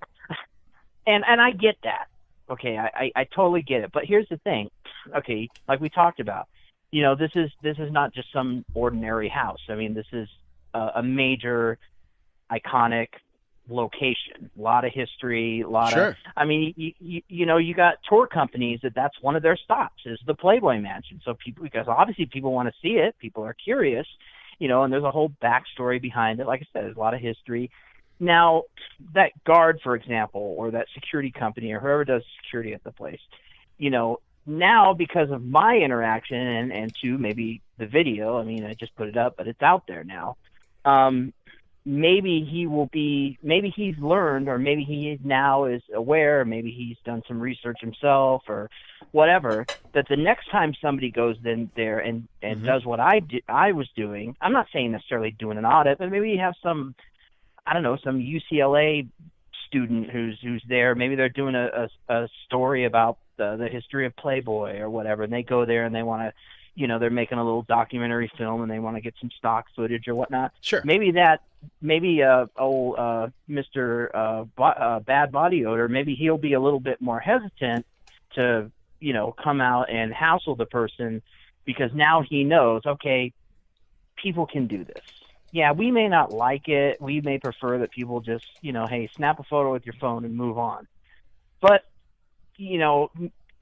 I would think if they have any sense that they would know, like, hey, okay, obviously we know that people can do this now. They learned something. That's basically what I'm trying to say. Now I'm rambling, but no, not that, no, you weren't rambling. But I mean, the whole point is that, to me, that's an opportunity where you get to educate people. And I'm just using Playboy Mansion as an example because that's the most recent one we're discussing. Yeah. And so, that's the way I look at it. And that's the way, and I'm sure people will still be like, you're stuck with government, audit police stations. Well, if you just want to watch police station audits, go watch High Desert. I mean, I'm more, I mean, nothing against him, but I mean, I like to go beyond, I want to educate as many people as I can. And so I guess if I've accomplished anything, it would be like what I've just explained. Now they won't hassle people who come there and take pictures, or if they do, maybe they'll be a little bit more professional now. Like, oh, excuse me, can I help you, sir? Like, oh, okay, well, we were just curious. We saw you out here, blah blah blah. So I don't know if that makes sense. Yeah, I agree with you on that. And I get a lot of people like, oh, your content's terrible. Cool, go watch other content. Like, oh, you're ripping from Real World Police. Yes, I am. They're a source of my information. They're one of the many sources. It's just that they have the footage and I don't, for a lot of this stuff. If you want to just watch their footage, watch their footage. They're a great channel. Feel free. But if you want a breakdown on the laws about it, that's where I've come in. So, I get what you're saying. People are like, oh, you're only doing these places. Like, cool. If that's not what you want, this isn't the channel for you. Have a nice life. Good luck. Yeah, and I've always, and I don't mean it in like a cocky way, but hey, if somebody doesn't like my my content, then yeah, I mean, don't watch. I mean, trust me, there's quite a few channels that I don't like. I simply don't watch their videos. Mm-hmm. I mean, if you don't like what somebody's putting out, don't watch. I think I know what you're going to say. I think the real Metro State is in here now. Yeah, well, was that what you were? Oh yeah, they appear to have popped in. Oh, okay. I'm challenging them to call in. Yes, this one appears to be the correct logo. I'm telling them, like, look, once I'm done here, if they want to have a conversation about what's happening, I don't think they're going to. I'll stick around for that, but. Yeah. Oh yeah, I would love it. I will gladly step down and let Metro State take over if they're willing to come in here. All right. Yeah, they'll say they'll discuss everything at a later date. That's fair. Right. Well, I'm later date. You let me know. Metro State. I'm more than happy to get updates, regardless of when they happen, and I look forward to that. Yeah, well, and I really got to give you credit, Blue Bacon, I mean, you have really, I remember when you did the first video about, I think it was like a 6-minute video about Jeremy DeWitt, Yes. It was kind of when the case first started to break. It was, it was a throwaway video, too. I was like, oh, people like this. I'll just make this and throw it out there. And there's like some terrible editing and lighting, and I'm really upset that it became very popular. Well, I'm not upset. I'm upset that video got really popular because it's not my best quality work. But I enjoyed it. Oh, good. I thought it was put together pretty well. I mean, I think, but even taking it further, I mean, you have really you've gone a long way with this. I mean, you've gotten people that have had encounters with some of the people that you see in the videos. With Jeremy DeWitt, you've been able to talk with them. You've talked to some of his former and current employees, and you talked to Jeremy himself. I mean, I was pretty impressed. I think that's that you were able to pull that off. And I know some people kind of gave you some crap about like, oh, why didn't you ask the real hard questions? Well, if you came off as a hard ass with him right from the beginning. Mm-hmm. I mean, he's just going to hang up on you. Yeah, and I was hoping that this wouldn't be the only time I talked to him. Right, because this is a case that is going to keep going, and more questions might come up. And it's not that I dislike the guy. I definitely don't agree with what he's doing in many cases, but it doesn't mean I dislike him. And I try to be very cooperative, And I gave him the list of questions before I even hit record. We were on the phone. I said, look, this is what I'd like to ask you. And then if anything else comes up, I'll give the option to say, no, cut this from the entire video. And that happened with at least one question. And it's gone. It will not show up in the interview, which has not been put out yet, that part of it. It will not show up because we had an agreement. The condition of the interview was that, the condition I gave him, I was the one that offered this. I said, look, here you go. The thing that they don't like is that I put his mugshot under the helmet. And that's really, because I needed a placeholder. I thought that would be a nice little thing. It's not that I put his mugshot to screw with him. It's just that that's just the best picture of him facing forward that I could find. So unfortunately, it turns out mugshots are taken facing forward. They're actually taken from 5 angles, generally side, corner, and front. But it's a fine photograph of him. He wasn't happy about that, and I hope that doesn't mean that he's not going to maybe in the future talk to me. I think part of the problem is Amir might not be happy that he talked to me. I was thinking that too. I was thinking that when I was watching the interview. I can't imagine Amir was terribly fond of that choice. And if he was cool with it, great. And I'd love to do another one in the future. Maybe once all of this is over, we can have another chat. Once the case is closed and it won't affect the case. Maybe even before then, I would love to have another conversation and ask a few more questions. But I always hoped that this would not be the last time I talked to him. And asking these hard-hitting questions is not going to allow me to do that. I know we all have a whole lot of questions about a whole lot of stuff, but we have the footage. We can make a lot of our own decisions based on that footage. And if there are things that Jeremy has to say to give his side of the story, I'd love to hear it, because all we have is the other side. And I'm a big fan of looking at both sides of a story. Even if it makes me appear to be siding with someone that people disagree with, I'm still going to get their opinion on it. And I'm not his enemy. I'm not here to get him, and I actively encourage my subscribers to go easy on him. I'm not saying forgive him. I'm not saying agree with him. But, don't go after his wife. Don't go after his family. You don't need to insult him. If you're going to do it anyway, you're going to do it anyway. But if you think that it's something that I'm encouraging, I'd like to say absolutely not. I don't encourage it. I don't agree with it.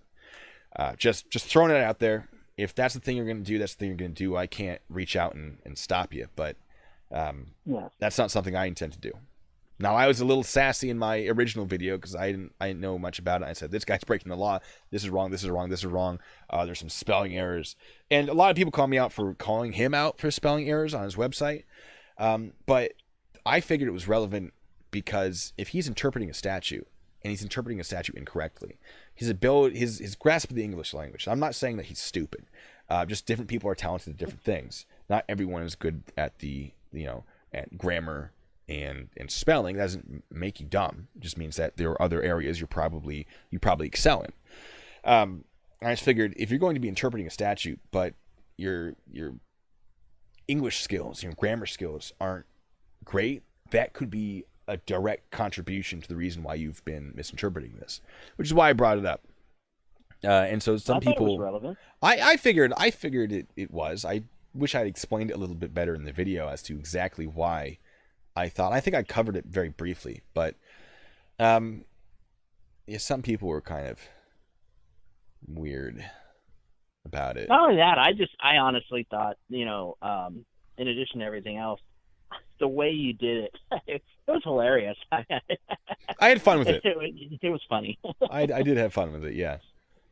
And I try to make them interesting. I used funny voices or whatever. I put humor in it.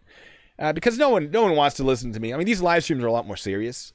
And they're not scripted. My videos are scripted. And I put in little jokes I write in. And I think this will be funny. And I try to be a little more direct and serious in my live streams. With the exception of a few that are supposed to be intentionally silly. But when we're discussing something live, and I can't go back and edit what I've said and remove things, I have to be a lot more cautious. Because I do care about how I come across to people. You know, someday when I'm running for president, this will come back to haunt me. Not that I'll probably ever run for president, but wouldn't that be fun? Yeah. Well, hey, there's always a county commission. That's true. There's a sovereign citizen. Those of you who've heard this before, I'm sorry I keep bringing him up. The plumber that I pay to do plumbing around where I live, really good plumber. He's a sovereign citizen, like a hardcore sovereign citizen, and he loves talking to me about his sovereign citizen theories. Now, he doesn't say he's a sovereign citizen. He says he's a constitutionalist. And there are very minor differences, but he uses all of the sovereign citizen arguments. So I'm just going to call him a soft sit for simplicity. And he's like, oh, man, you're so reasonable when I talk to you about this stuff. Like, I don't have too much trouble debunking a lot of his stuff. Not that it changes him or stops him from thinking those things, because 2 months later, he's back to saying the same stuff. And I'm back to like, look, dude, hey, here's the same information I already gave you. But he's like, you should run for sheriff. Oh, man, we could use a sheriff like you. And what he fails to realize is that if I was a sheriff, I would not tolerate his little sovereign citizen shenanigans. I absolutely would not. And I would make sure that my deputies were very familiar with why he was wrong. And I would make sure that if they couldn't figure it out, they would call me at any time of the day or night. And I would be more than happy to be like, all right, here's the deal. Right? It would not. He's happy that I'm willing to discuss it. He would not be happy with me in that position because it would not benefit him. So it's a whole thing that maybe someday I'll run for public office. Maybe. I'm not saying that it ever will happen, but it would be nice. I help my community as a police officer. I'd like to help my community, continue to help the community. I still try to, but doing it as a public official would be, I think, pretty satisfying. Yeah, no, and you're intelligent, and you got a good head on your shoulders, and you're handsome, and yeah, I mean, I think you'd probably do well. And actually, one of my friends from back in Hawaii, a guy named Stanley Chang. I remember when he first ran for. He started his political career. He ran for city council, Honolulu City Council, 4th District, which is the largest district on Oahu. And nobody thought he would win. He's young. He was like 28, and the guy he was running against was a guy named Rich Turbin, which was a long time, Honolulu-based attorney, and had a lot of, this guy was like 72, Stanley Chang was 28. But Stanley Chang won, and I actually helped Stanley Chang on his campaign. He talked to me, because in Hawaii they do sign waving. Sign waving is really big. They'll go to like Kalaniʻa Highway. Oh yeah. Or major points where there's a lot of traffic, and they'll stand out and hold up signs. And I've waved many signs that said Stanley Chang for city council, and was really active in his campaign. I actually went to a fundraiser he invited me to, where there was some important like political people there, and that was it was without rambling about that. It was an interesting experience. But Stanley Chang is he's actually now a senator.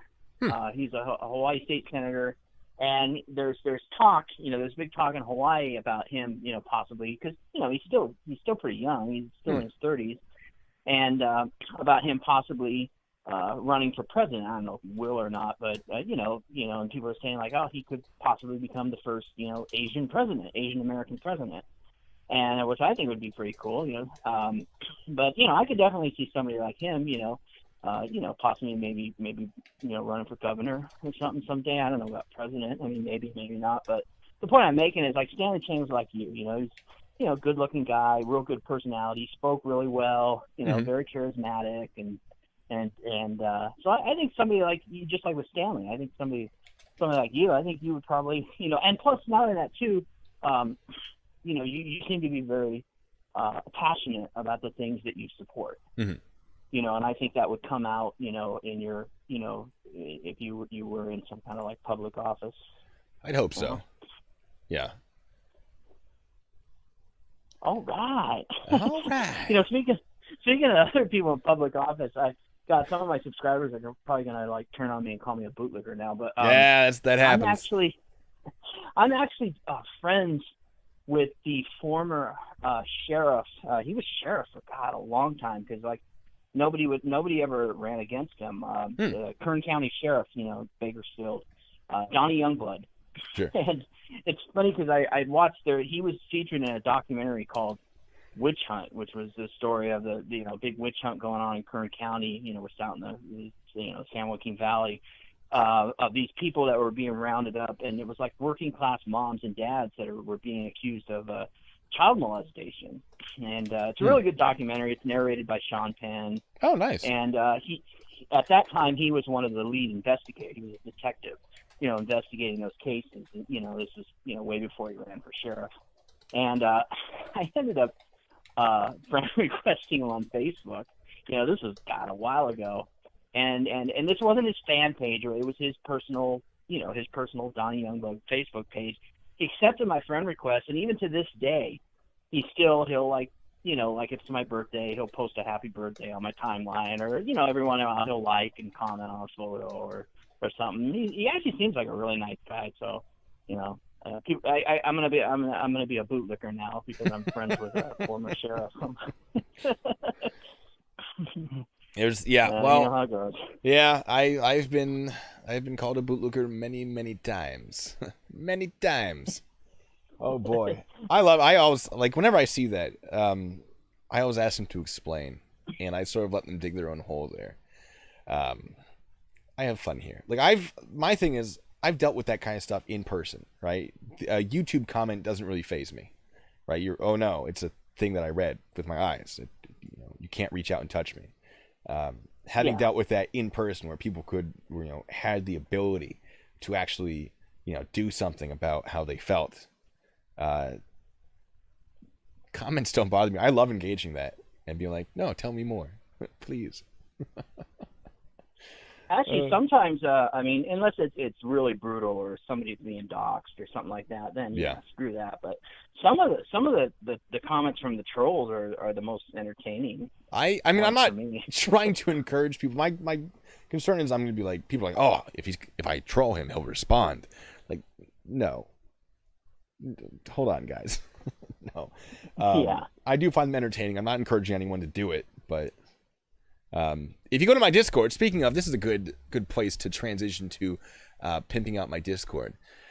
Because I only put this out generally in my live streams, how to get to the Discord, and it's good for 24 hours. It's good for 24 hours. I put up some of my favorite comments that people send me and our interactions in my Discord. So if anyone ever wants to see how that goes, that is the place to do it. I had a sovereign citizen type character. He's more of a constitutionalist again, that I was debating with last night. And unfortunately, I asked him if he wanted to do a stream anytime, and he said no, which is often the case. They don't want to debate this live. But, oh well. It's fine. I would love to see you do. I know I mentioned it before, and I know you're somewhat open to the possibility of it, but I would love to see you and Merb have a discussion. I don't want to be a dead horse in the ground. I saw that you did. You had an interview with him. I saw some of that. I did a couple, actually. Yeah. Maybe someday in the future. Once. Yeah, and I think you would do really well, because you're a smart guy. I mean, and you're I think you would do. I've seen a lot of people that have done like interviews or discuss, because there was a period where he was doing a lot of those, and now he doesn't really do it anymore. But and he would kind of dominate the discussion. Oh, I'm sure. Yeah. But I don't see him being able to. He might try, but or maybe not. Who knows? But I don't see that happening with you. You're a pretty smart guy. I think if you didn't agree with something, I could definitely see you standing up to him, and I think it would be really interesting. But yeah, it's. My concern is he knows a lot about the court process, the legal process that happens after what I do is done, right? And my concern is he's going to use that to overwhelm me with, Latin and terminology and various things, unnecessarily, because he definitely has been upset with some of the things that I have discussed in contrast to what he's discussed. And if that did happen, he would not struggle to make me look stupid. And it's not that I am stupid. It's just that he is active in a very different section of law than I was ever a part of. Right? Mine is, do I have reasonable suspicion? Do I have probable cause? Do I have qualified immunity? Cool. Here's the charge. The lawyers can take care of it. And he's the lawyer, right? He spent, 7 years, 6-7 years, however long it takes for law school. He knows a lot of these little tiny details that can make or break a conviction, right? So if we start debating things, the problem with talking to him, and I will give him credit where credit is due, is that he brings up a lot of things that I am not familiar with at face value. Like, I'll be like, oh, what is this Latin term? Oh, of course, it means this. I know about that, right? But if I'm doing this live, I'm going to be like Googling, like, what is he saying to me? And he would not struggle to do that intentionally to make me appear like I didn't know what I was talking about. And that's one of my concerns. I'll be completely honest. That is one of my concerns. It's not that, I just don't think it would be necessarily a fair debate. I'm not saying I'd be wrong, but he does have a leg up on me. He does have the high ground in this situation, simply because of his ability to use terminology that I might not be incredibly familiar with, in his ability to say, oh, well, a judge works this way, therefore, like, you're absolutely wrong. And even if he's wrong, I won't be able to call him out on that immediately, which is why I like doing it through comments, because I can fact check him very easily. And having fact checked him, I have become aware that he does get quite a few things wrong. In our discussion about military installations, he was incorrect about the executive order he was referencing. He was using the wrong one by, 50, 60 years. He referenced a case in one of our arguments that is no longer valid, hasn't been for decades and decades. He failed to take into account, a whole bunch of cases. He ignored certain facts that should not have been easily ignored. He wasn't familiar with some arrests that had been made and upheld. But when he puts out his information, it looks really good until you go and you fact check it. And I think I was a harder target than he expected. Cool. Good for me. But if we're doing this live, I'm not going to be able to fact check him like that. And that is my concern, is that he will be able to, and not that he would, but he would be able to provide misinformation and have people believe it.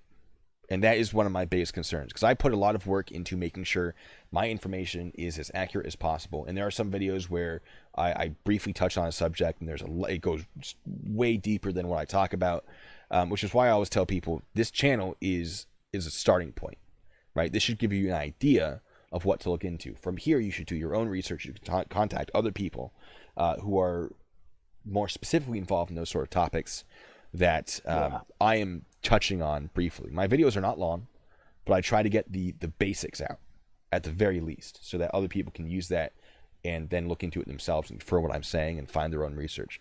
I don't think you should trust anyone at face value, not even me. You should take what they say and you should check it. You should confirm it. Do your own research, absolutely. And Merb is no exception to that. And having interacted with him, he has been wrong. So, and everyone is. I've been wrong, But one of the things with him is that he has difficulty accepting that he's wrong, and it's a well-known issue that his followers are very defensive of him.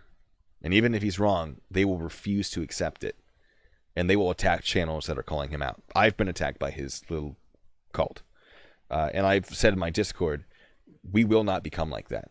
I will not support you attacking other channels, and if I ever bring up someone's name, that is not an invitation to attack them. That is me just saying, look at this thing I'm doing. Isn't this interesting? But he does his thing his way. I do my thing my way. And it's not that I dislike the guy. It's just I hesitate to put myself in that position where he could steamroll me with information that may not be accurate. No, that's understandable. Yeah, no, I mean, I definitely see that. Yeah, and he, and I like you. I mean, I'm not into, same thing. I mean, I'm not one to go, throw people under the bus. That's why I'm always hesitant about, saying anything not so favorable about any other, auditor or whatnot. But I mean, I think that, there's no need to, go attack another channel or whatnot. I mean, you can disagree and you can, or whatnot. It's kind of like you, for example, when you did the video about, and this is someone I've actually gone out with in the past. It's been a while, but SGV News, the one about the when he was with A.B. Watchman and they're at the pitchless detention facility, which is, part of the LA County jail system. And, yes. I thought the video was, I mean, obviously, I mean, it was your, in Blue Bacon style, you threw in some humor and it was, but I never felt while watching that video that you were trying to attack him or that you were going out of your way to, make him look like a whole person. You were just talking about what happened and pointing out the facts or their lack of, Sure. what I mean? And I thought it was very fair. Well, I wasn't terribly nice about him. I'll throw that out there, but I wasn't trying to directly insult him. I try very hard not to directly insult anyone, but I did draw attention. Like, look, if you're going to call people a coward and a tyrant, and they're just politely smiling at you while you scream at them, let's sort of take a look at this situation and think, who's the one that's the problem? It's not that smiling police officer. It's probably the guy who's screaming at that guy. Just a thought. Right, and that I did call him out for sure, and I will continue to call him out for as it happens. But I'm not a fan of his attitude. I really am not. If he wants to audit, great, but his attitude just doesn't jive well with me. Yeah, no, I understand. Yeah, I mean, he's definitely got a style of his own. I'm not. Defending him or anything, I will say, I have spent time with him off camera and this isn't anything, I'm not trying to make it look good or bad, but, I've spent time with him off camera and he's a different person. He's actually a really nice guy. Sure. I mean, I know it's easy to say that, a lot of people think Ted Bundy was a nice guy, but I mean, he actually is, he's a very, he's a fun guy to be around. He's got a good sense of humor and like James Freeman, and he's not saying he's like James Freeman, but he likes to joke around and you can have intelligent conversation with him, Sure. Obviously in his audits, it's, I don't want to speak for him. I don't know if he's putting on a show. I'm not saying he is or isn't or whatnot. Maybe, or maybe that's just, maybe he feels more comfortable. Maybe he feels like, well, when he's dealing with cops and, tyrants with guns or however a lot of people put it, maybe he feels that he needs to be, loud and verbally aggressive or whatnot. I mean, for me, for one, that's not really in my nature. And two, I think, being that way can actually cause a situation to escalate, and that's why part of the reason, in addition to just me not really being that way anyways, is I don't want, some deputy or whatnot to finally say, all right, I've had enough of this guy and throw me to the ground or, Yeah. But, 100%. And I'm sure that they're very friendly people. And even who's the one that got in a lot of trouble for threatening a judge? Eric Brandt. I've had a conversation with him, and he seemed reasonable. But then you see him doing what he's doing, and it's just like, well, that's not. I can't support that. Right, like, and he's generated some amazing case law, and it's great. Like his jury nullification case, established some pretty significant stuff in his favor, And good for him. That's great. Yeah. But what he has done that he is in trouble for, oh boy, he crossed some serious lines. Yeah, I mean, I like, you know, I remember. Well, I'll tell you, I met him one time, actually twice. I'll take it back. When he came out to California that time, I think he actually Johnny 5-0 drove him out here, if I remember right. And then, you know, Eric went off and did his own thing, but he was actually out here for some kind of like family gathering. I mean, he was staying out in the Inland Empire, and so, you know, he came into LA, and he actually wanted to meet me. It was actually Pugface Media who reached out to me and said, and I didn't even know Pugface Media very well at that time. You know, I mean, I knew who he was, but he's like, you know, Eric wants to meet. I think he sent me an email. He's like, you know, Eric really wants to meet you. You know, is it you know? And I was like, oh, well, give him my number, I guess. You know, but I'll tell you what, I was very hesitant. Sure. To go and meet him, because all I knew of him was from his videos. I didn't know anybody that knew him. I'm surprised he even. Well, I guess I shouldn't say I'm surprised he knew who I was. I'm sure he knew who I was, but I'd never seen him comment on any of my videos or ever had any interaction with him. So, but you know, Pug was like, "Yeah, he really wants you. We were one of the people he really wants to meet." And I'm like, "Oh, okay," but I was hesitant. I was sure. Like, I would be too. I don't know. I'd be ready to leave if we were like, hey, let's join me in an audit, right? First of all, I probably would not join him in an audit. Second, if I decided, okay, fine, most of the audit would be me filming him, and the moment he started being aggressive, I would back up. I would cross that street, and I would distance myself from him, because I do not want to be a part of that at all. But yeah, I actually. I mean, I wasn't sure what he wanted to do. I didn't know if he wanted to like cop watch or go protest or whatnot, you know. But I picked him up at Pugface Media's office in Burbank, and I said, "So, what do you want to? Is there any particular place? I mean, do you want to do an audit?" And he's like, "I'll do whatever you want to go do. I just want to hang out." And I said, "Oh, okay," you know. So that was when we audited Jay Leno's garage. You know, oh yeah. Jay Leno was there, and Jay Leno actually did come out. You know, I mean, that's not just a, you know, that's a real thumbnail. I mean, Jay did come out. We had a little interaction with him, and you know, but the reason I bring that up is that Eric was a completely different person than what I thought he would be.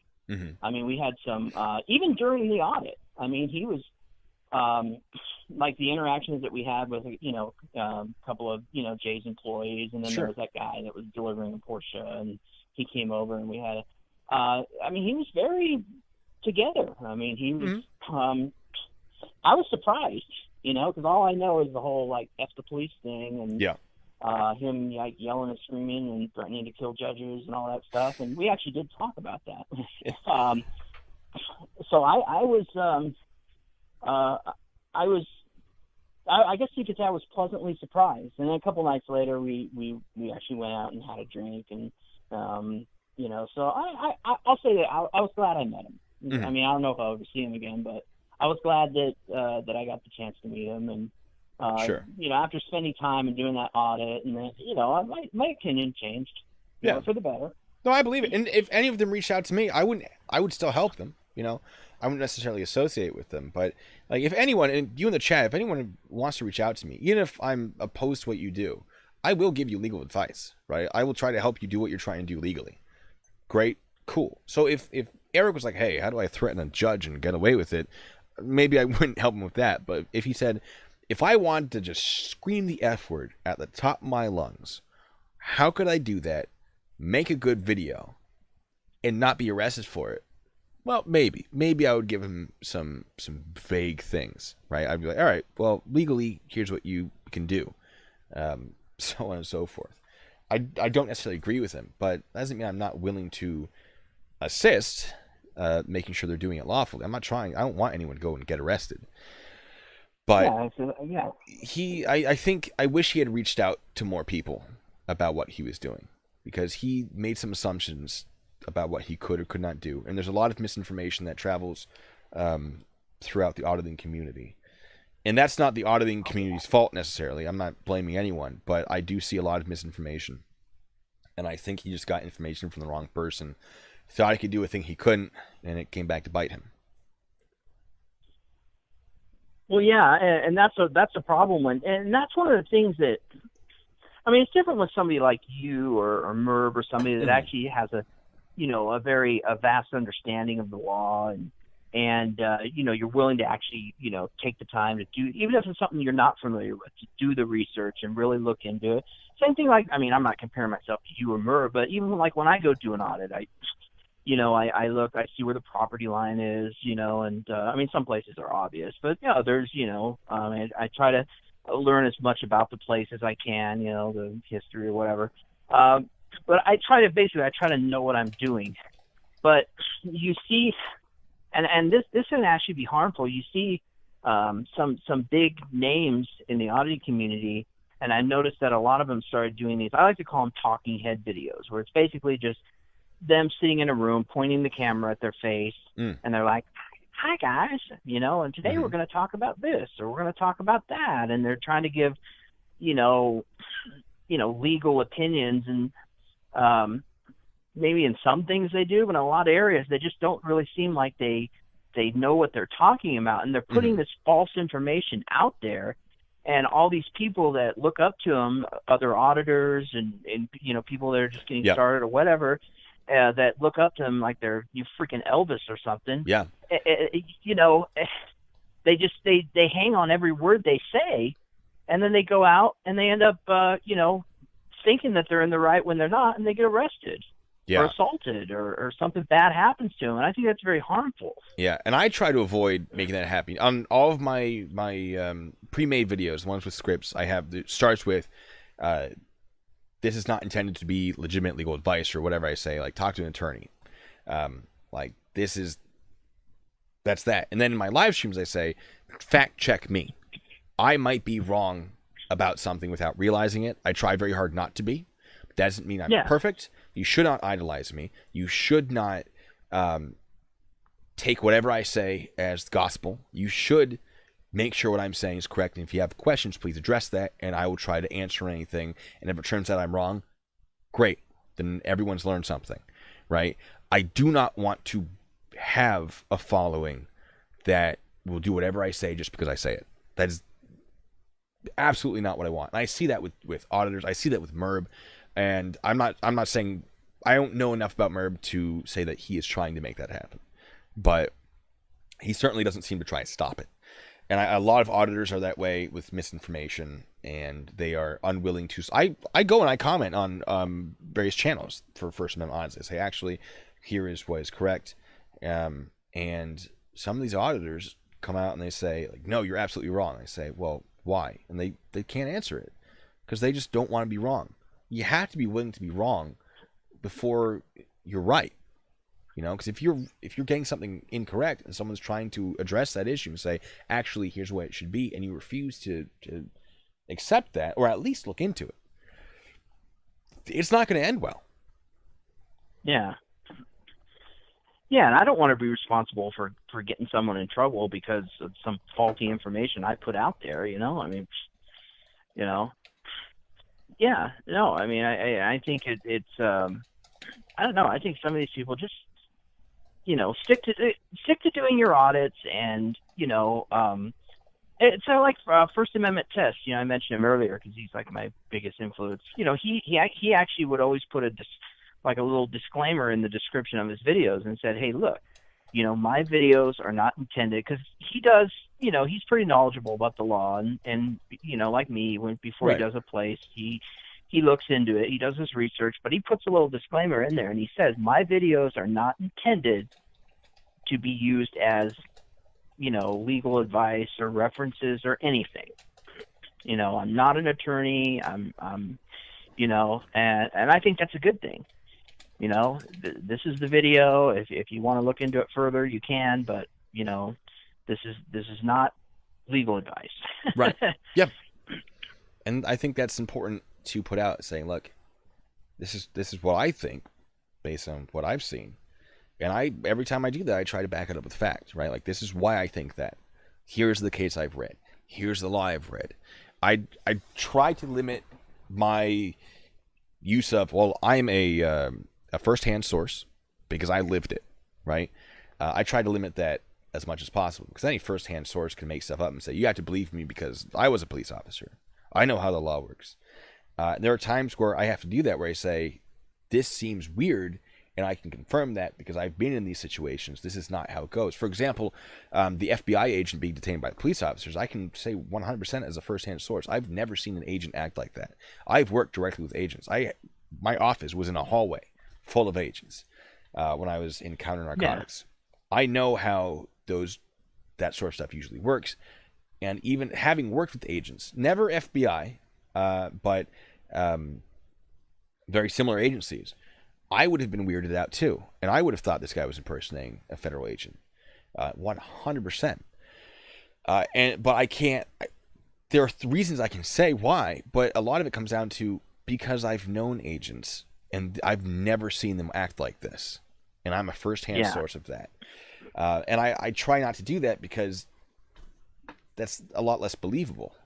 But yeah, you know. Yeah, you know, you're going, you know, based upon your experience and what you know about having, you know, interacted with FBI agents. You know, you were surprised by that behavior that you saw in the video. Yeah, I mean, just like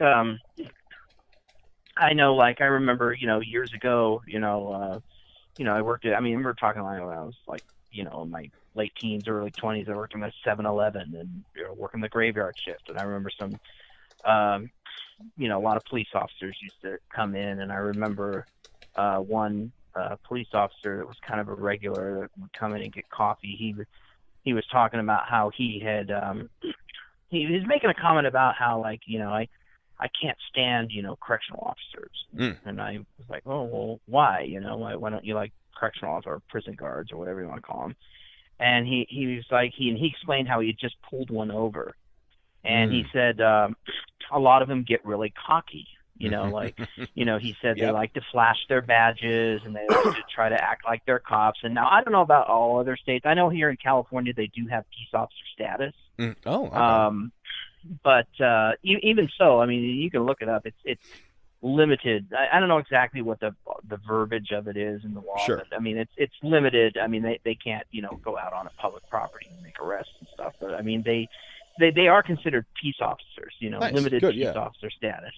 And he said, you know, this police officer, you know, cop was telling me about a lot of them. They like to flash their badges, or they like to, you know, tell us we're wrong, and two, and again, also this goes to, you know, I don't know about every state, but, you know, California police officers correctional officers, you know, California Department of Corrections, they make pretty good money, you know, sure. And a lot of them make more money than a lot of the salaries for a lot of these small, you know, police departments, you know, especially like on the Central Coast and stuff, you know, so, you know, they like say, oh, I make more money than you. And there's always kind of this little, you know, and I tended to, you know, believe what that cop was saying, you know, based on some of the experience that I had dealing with like correctional officers that would come into the store and try to buy beer after hours. And you know, they'd pull out their, you know, I had a police officer, I mean, not a correctional officer.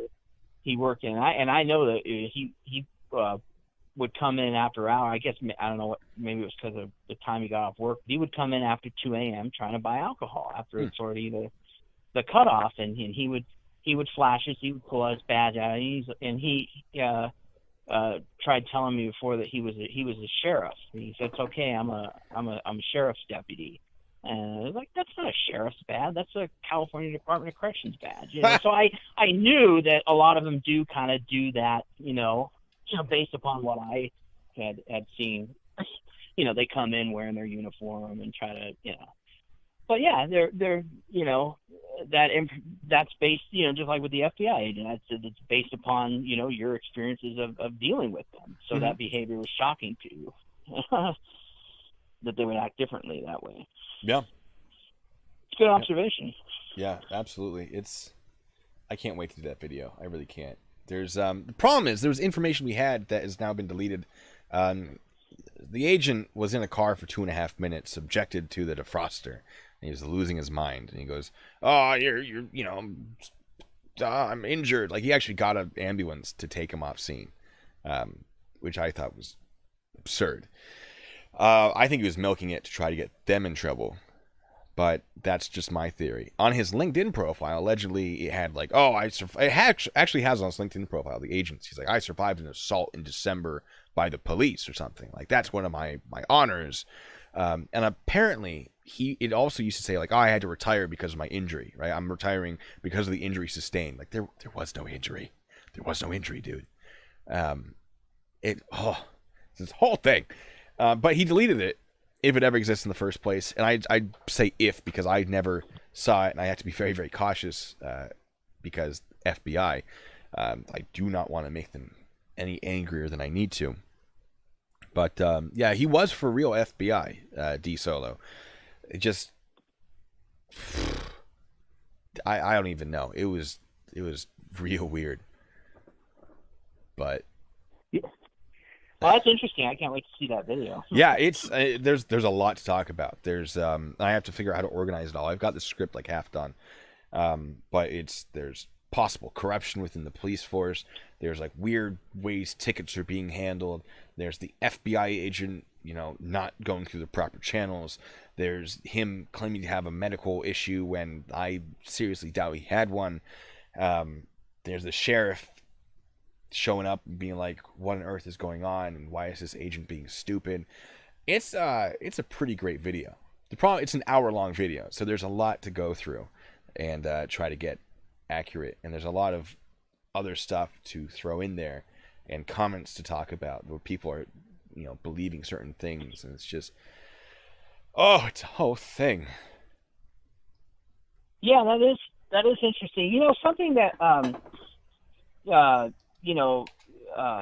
that I learned that I didn't realize before was I read a book that was written by a retired FBI agent named John Douglas, and he was actually the book is called Mindhunter. Mindhunter by John Douglas. For anybody who's interested. I've seen the show.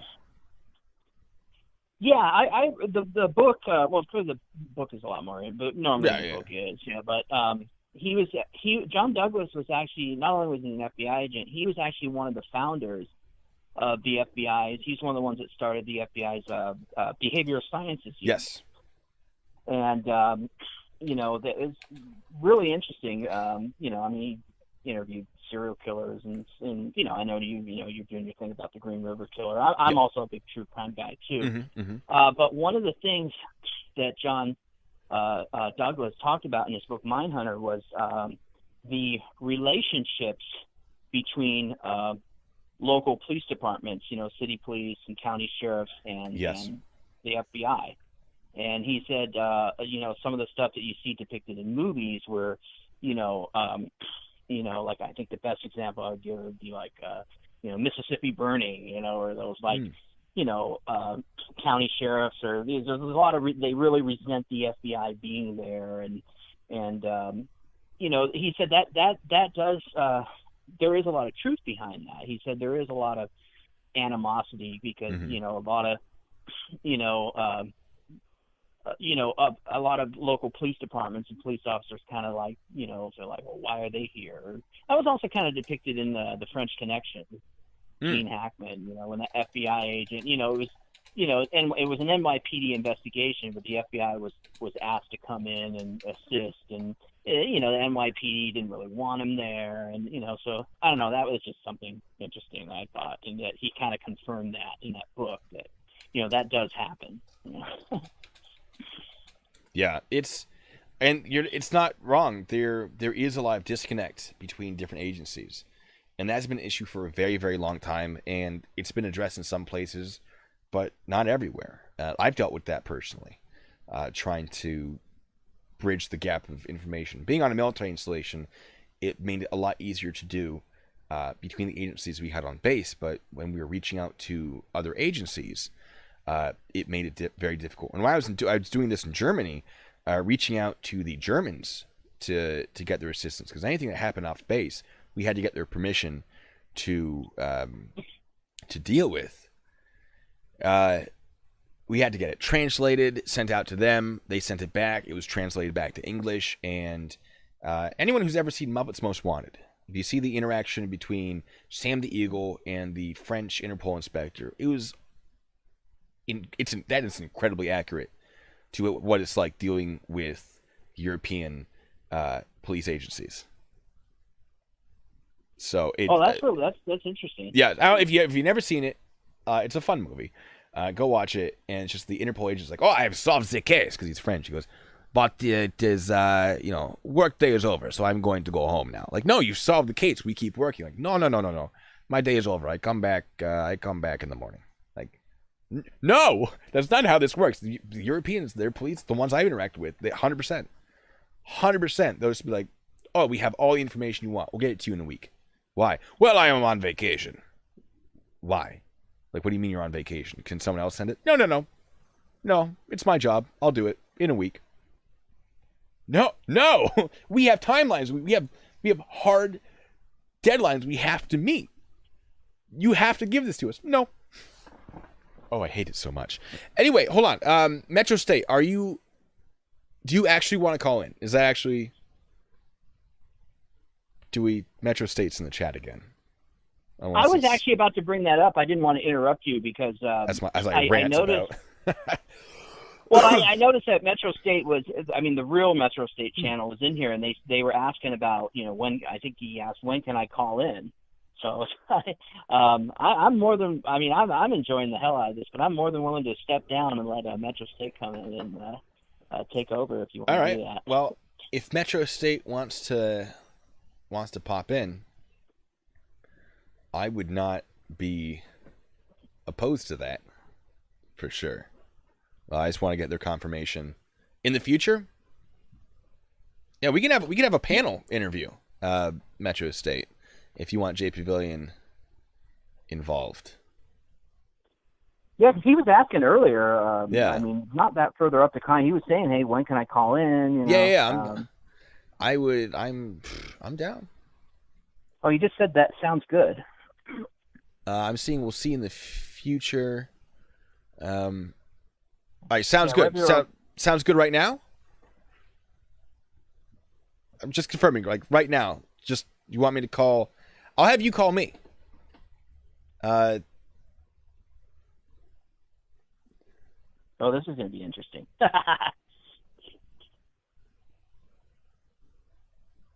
me wait for the chat to catch up.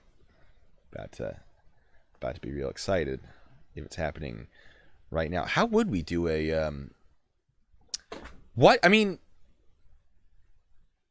I could get you in Discord. I could put the Discord link in, and we could make all of that happen there as with you, myself, and Jay Pavilion.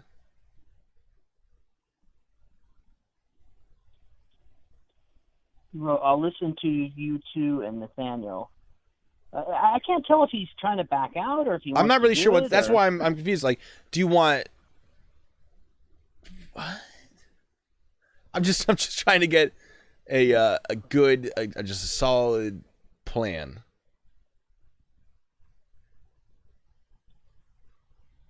I wonder if it's actually Jeremy behind the channel. That's a good question. I want to know if it's a third impersonator of the channel.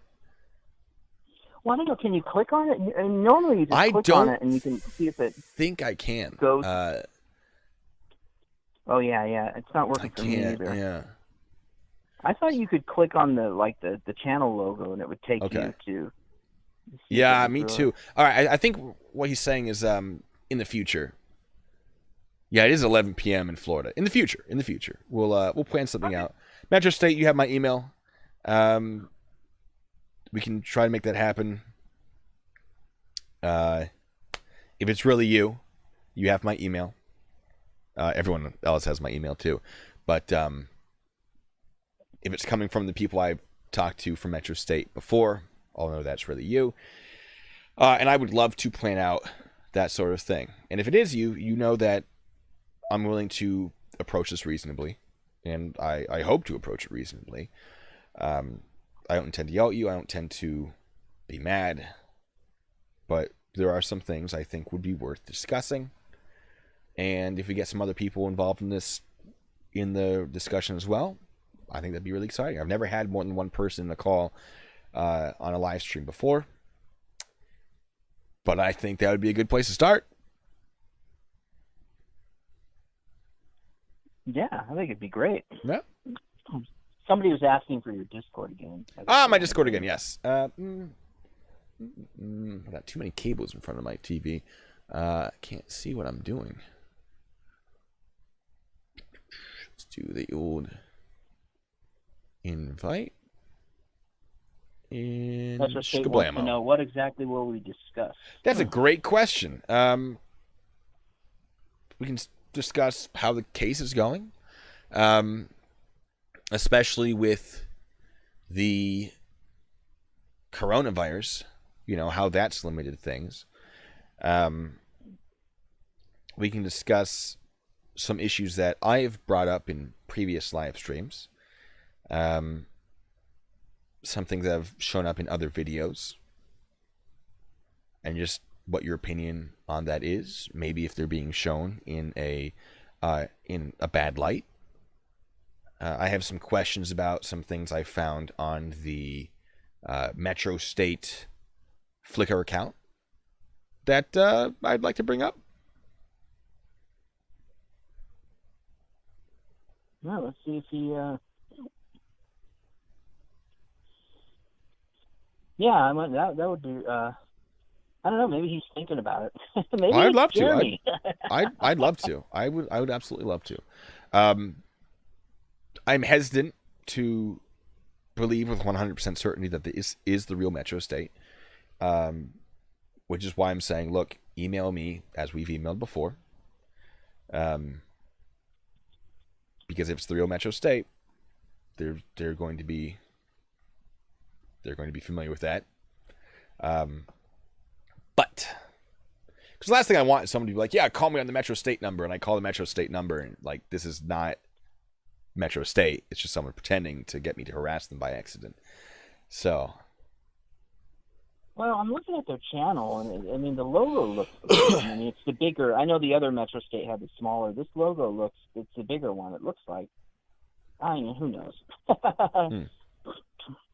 I don't know. We have got an actual police impersonator in the chat. Yeah. Who's the actual police impersonator in the chat? Yeah, that's what I'm trying to. Metro State said that. I can't figure that out. Yeah, I saw that. I'm curious. Who? Well, we have the person impersonating Metro State, but since Metro State isn't, they aren't police officers, that wouldn't be impersonation. That would be protected under parody law, I believe. Well, I don't know who he says he is. I don't know if you're watching this chat with me. Chat gets wild sometimes. Legit impersonator. Well, I'd love to know more if the other Metro State is a legitimate police impersonator. Oh god, well that could get tricky.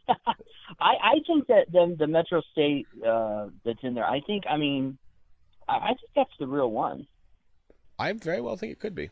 I would hope it is. I have no problem. I hope they see these streams I do, because there is I do try to put out information that is helpful to everyone involved. There's definitely information I put out that is beneficial to the prosecution. There's definitely information I put out that is beneficial to the defense.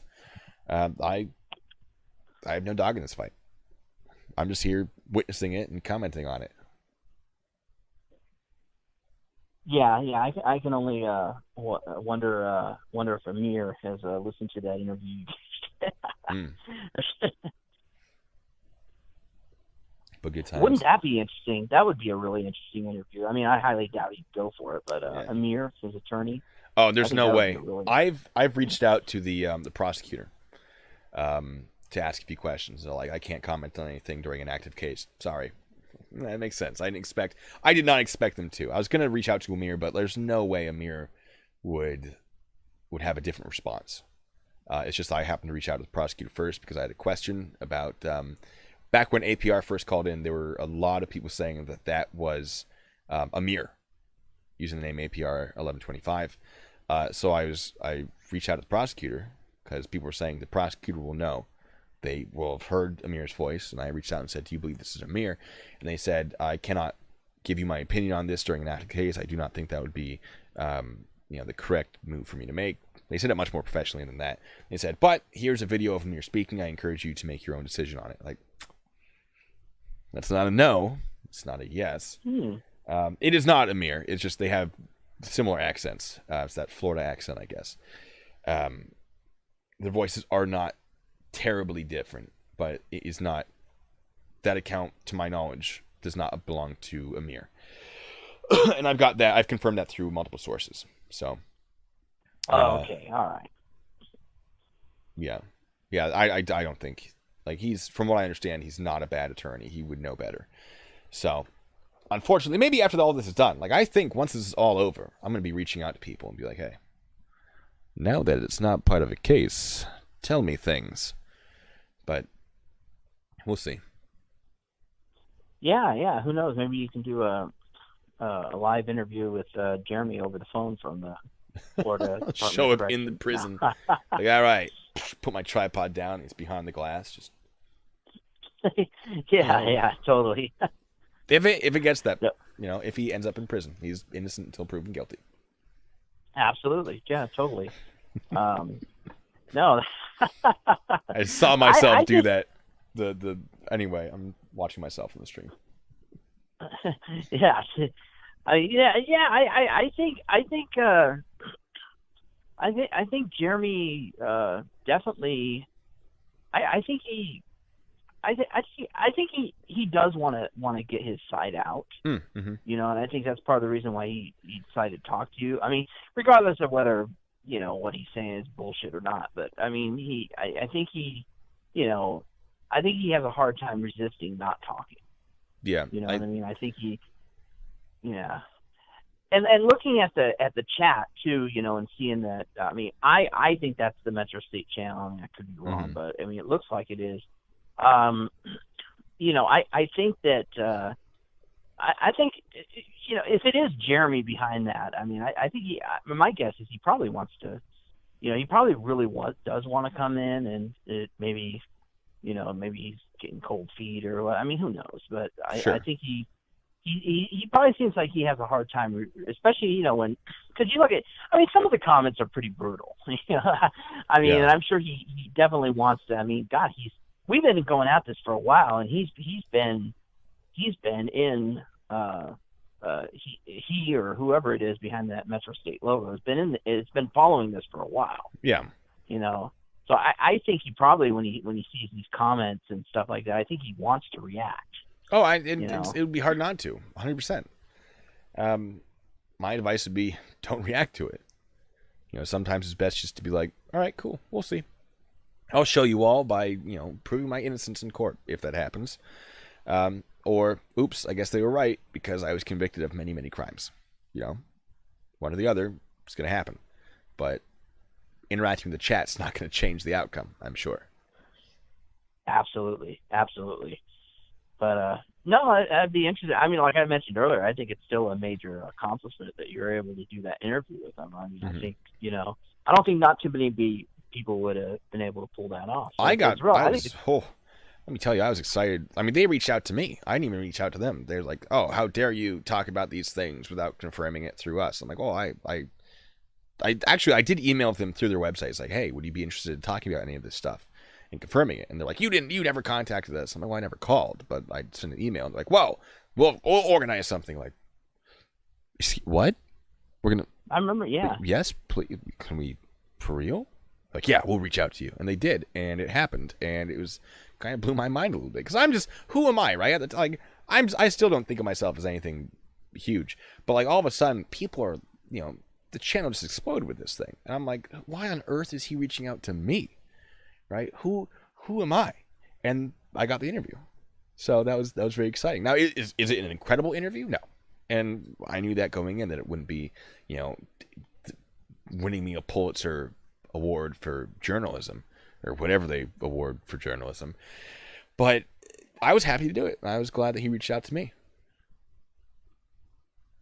Yeah. I mean, which is more than most people could say, because I'm sure there's probably other people that want to talk to him. Sure. Yeah. I think it has to do with, like, I said, you're very fair, and I think you gave him an opportunity to, tell his story, tell his side, and you were very delicate with your questions, and until it got to the stolen valor, then he stopped responding. Yeah, I have an email chain of that being like, hey, hello, answer me. I was much nicer than that, but I've told him, like, look, all I want to know is why. I want to know what caused that, what the deal is. I just want an answer. I just want a yes or no. Did you serve with the military? And we can pretty conclusively see that he likely didn't, based on the information he's put out. It just doesn't work. But I just want him to come clean about it, because that's going to be step number one is admitting there's an issue, right? Admitting an issue is always the first step. And he can't improve himself in what's happening until he starts addressing the issues. And that's, I think, a good issue to start with, because, how can you defend that? And I just want, look, man, yes or no, we're in the military. We can work with you from there. It's not going to change the way I interact with you. I'm still going to be polite and respectful. I'm not going to agree with it if you say I never served, but I'm claiming I did. But cool, once that's past us, we can address it and move on. That's really all I want. I want an answer. I want him to acknowledge that there's an issue and that he did something wrong.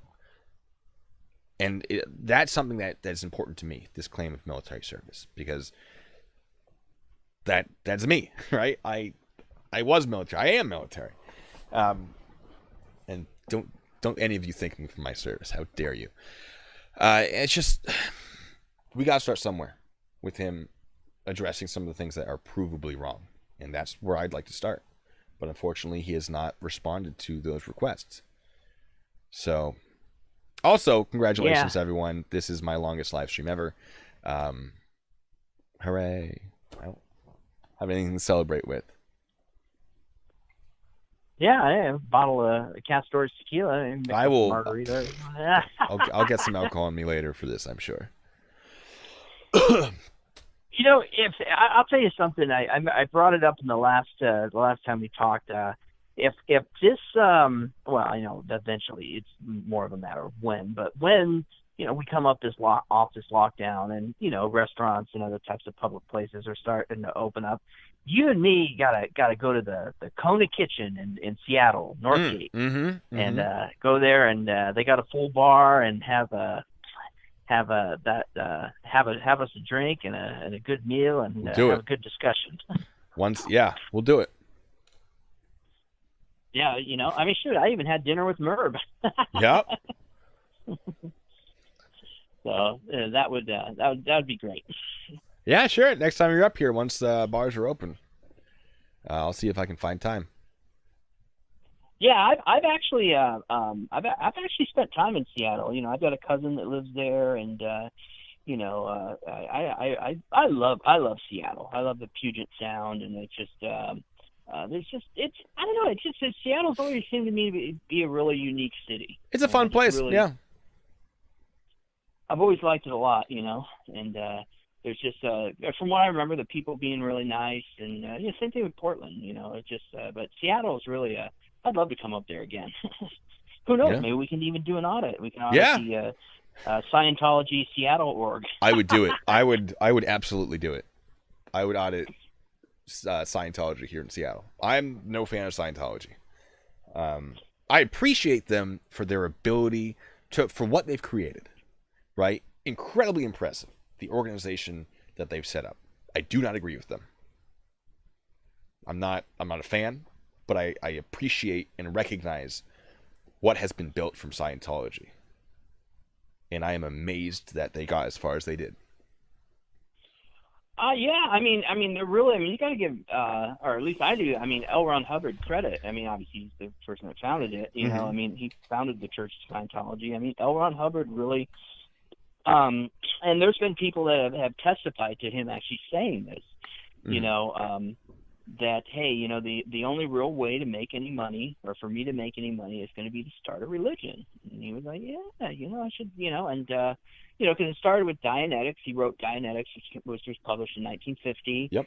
And it, you know, it was a huge success. For after about a year, he was broke, and that's when he decided to start in 1953. Started the Church of Scientology, and really just, I mean, it grew into a, you know, multi-million-dollar empire. And it's, I mean, even though they've been, I mean, again, it goes back to giving credit to where credit is due. They have been able to survive a lot of attacks and a lot of, you know, I mean, they, you know, even like right now, it's probably, I mean, they're really under a negative spotlight, you know, just, you know, I mean, you got the 2014 HBO documentary, Sure, yeah. Clear, you know, I mean, that was like the #1 documentary on HBO. You got Leah Remini's show, which ran for, you know, 3 seasons. Yours truly, NastyNathanial, some of his footage has been in that show. Oh, nice. And, you know, yeah, I even got my name in the credits. But, you know, I mean, and plus all the other little, just, you know, people doing, you know, interviews with former Scientologists and stuff. You know, more and more, there's been a lot more focus on Scientology. It's a lot of people now. It wasn't like, you know, 20 years ago when people mentioned Scientology came up, I mean, yeah, people knew it was goofy and aliens and stuff like that, but, you know, people would just think, oh, Scientology, oh, you know, Tom Cruise, John Travolta, Christy Alley, you know, they, you know, now people are a lot more aware of not just so much of what Scientology is, but the kind of things that they do, you know what I mean, and the abuse and the, you know, how they really go after critics, and how they, you know, employ PIs to stalk and harass people, and just, you know, a lot of the really dark stuff. A lot of that has come out, and a lot more people, the public's more aware of that. You know, and now when they think of Scientology, they think, oh, this, you know, they think of the creepiness of it. Yeah. You know, and that's one of the things I really liked about the Louis Theroux documentary, the BBC documentary, My Scientology Movie. You know, my friend Stephen Mango, who's an ex-Scientologist, he was in that. And that documentary really, we're Going Clear more. I mean, Going Clear talked about a lot of different aspects of Scientology, but it, you know, it went into a lot about the history of Scientology and how it got to be what it is now. Where My Scientology Movie with Louis Theroux, that really went into exploring the creepy side of Scientology. You know, like, you know, following and stalking people, and, you know, trying to, you know, dig up dirt on people so they can, you know, get them fired or get them evicted, or, you know, stuff like that. You know, some of the stuff that yours truly has experienced in dealing with Scientology. So they, you know, that was really interesting. So I'm really glad that a lot of this stuff is out there now. You know, that people are just more aware, and that's one of the things that I've always tried. I mean, shit, I could probably talk about this for 2 days, but you know, people have always, you know, it's when I get these people that ask me, like, you know, well, why do you bother with Scientology? Why do you mess with them? They have the right to practice their religion and believe what they want to believe, and that's absolutely correct. I mean, they have an absolute. I mean, if they want to believe that, you know, Xenu, the Galactic Overlord, blew them up in a volcano 75 million years ago, and they're descendants of aliens from another galaxy, hey, fine, that's okay with me. What we're protesting is not what they, you know, what they believe in. What we're protesting, what we're trying to expose, is the abuse.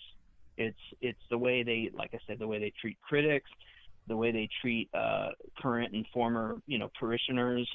You know, how they scam people out of money, how they hold people against their will. How it's the dark side. It's basically it's the abuse. And that's what we're trying to, you know, expose, and that's what a lot of people, you know, that are in this are trying to do. Yeah. You know, so it's not about them believing in aliens. It's about the you know, felonious things that they do. Yeah. No, I have 2 questions. One, people in the chat are asking if you have a Patreon to help support you, and feel free to plug that. It's not really a question; it's more of a statement. 2, Have you seen the videos of the guys who are starting the religion Scientology sucks? Oh, the Reckless Ben. Is that him?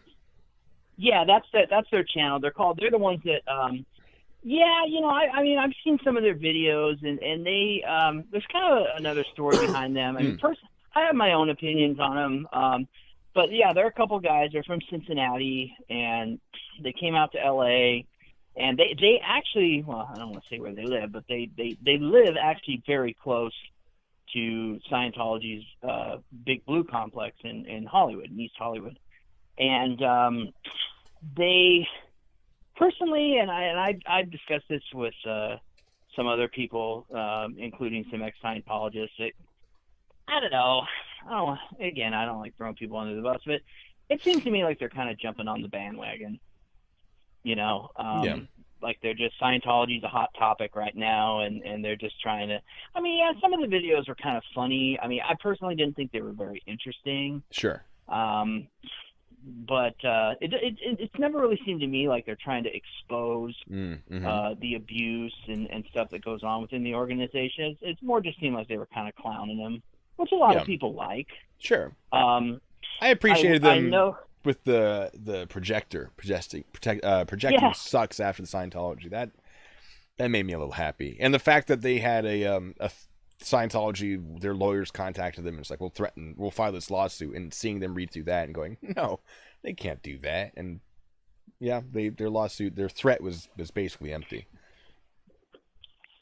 Well, yeah, and find, like, I know that somebody in the chat was asking me to tell you about fair game. Scientology has a policy. It was actually a policy that L. Ron Hubbard wrote called fair game. And fair game basically is where, if you are a critic, Scientology calls it an SP. An SP it stands for suppressive person. And a suppressive person, or, SP, is anyone who's Scientology considers an enemy, whether it's a former parishioner who's now speaking out, or a journalist that has written critically about Scientology. That would be like, I would be considered, people like me and the Angry Gay Pope would be considered an SP.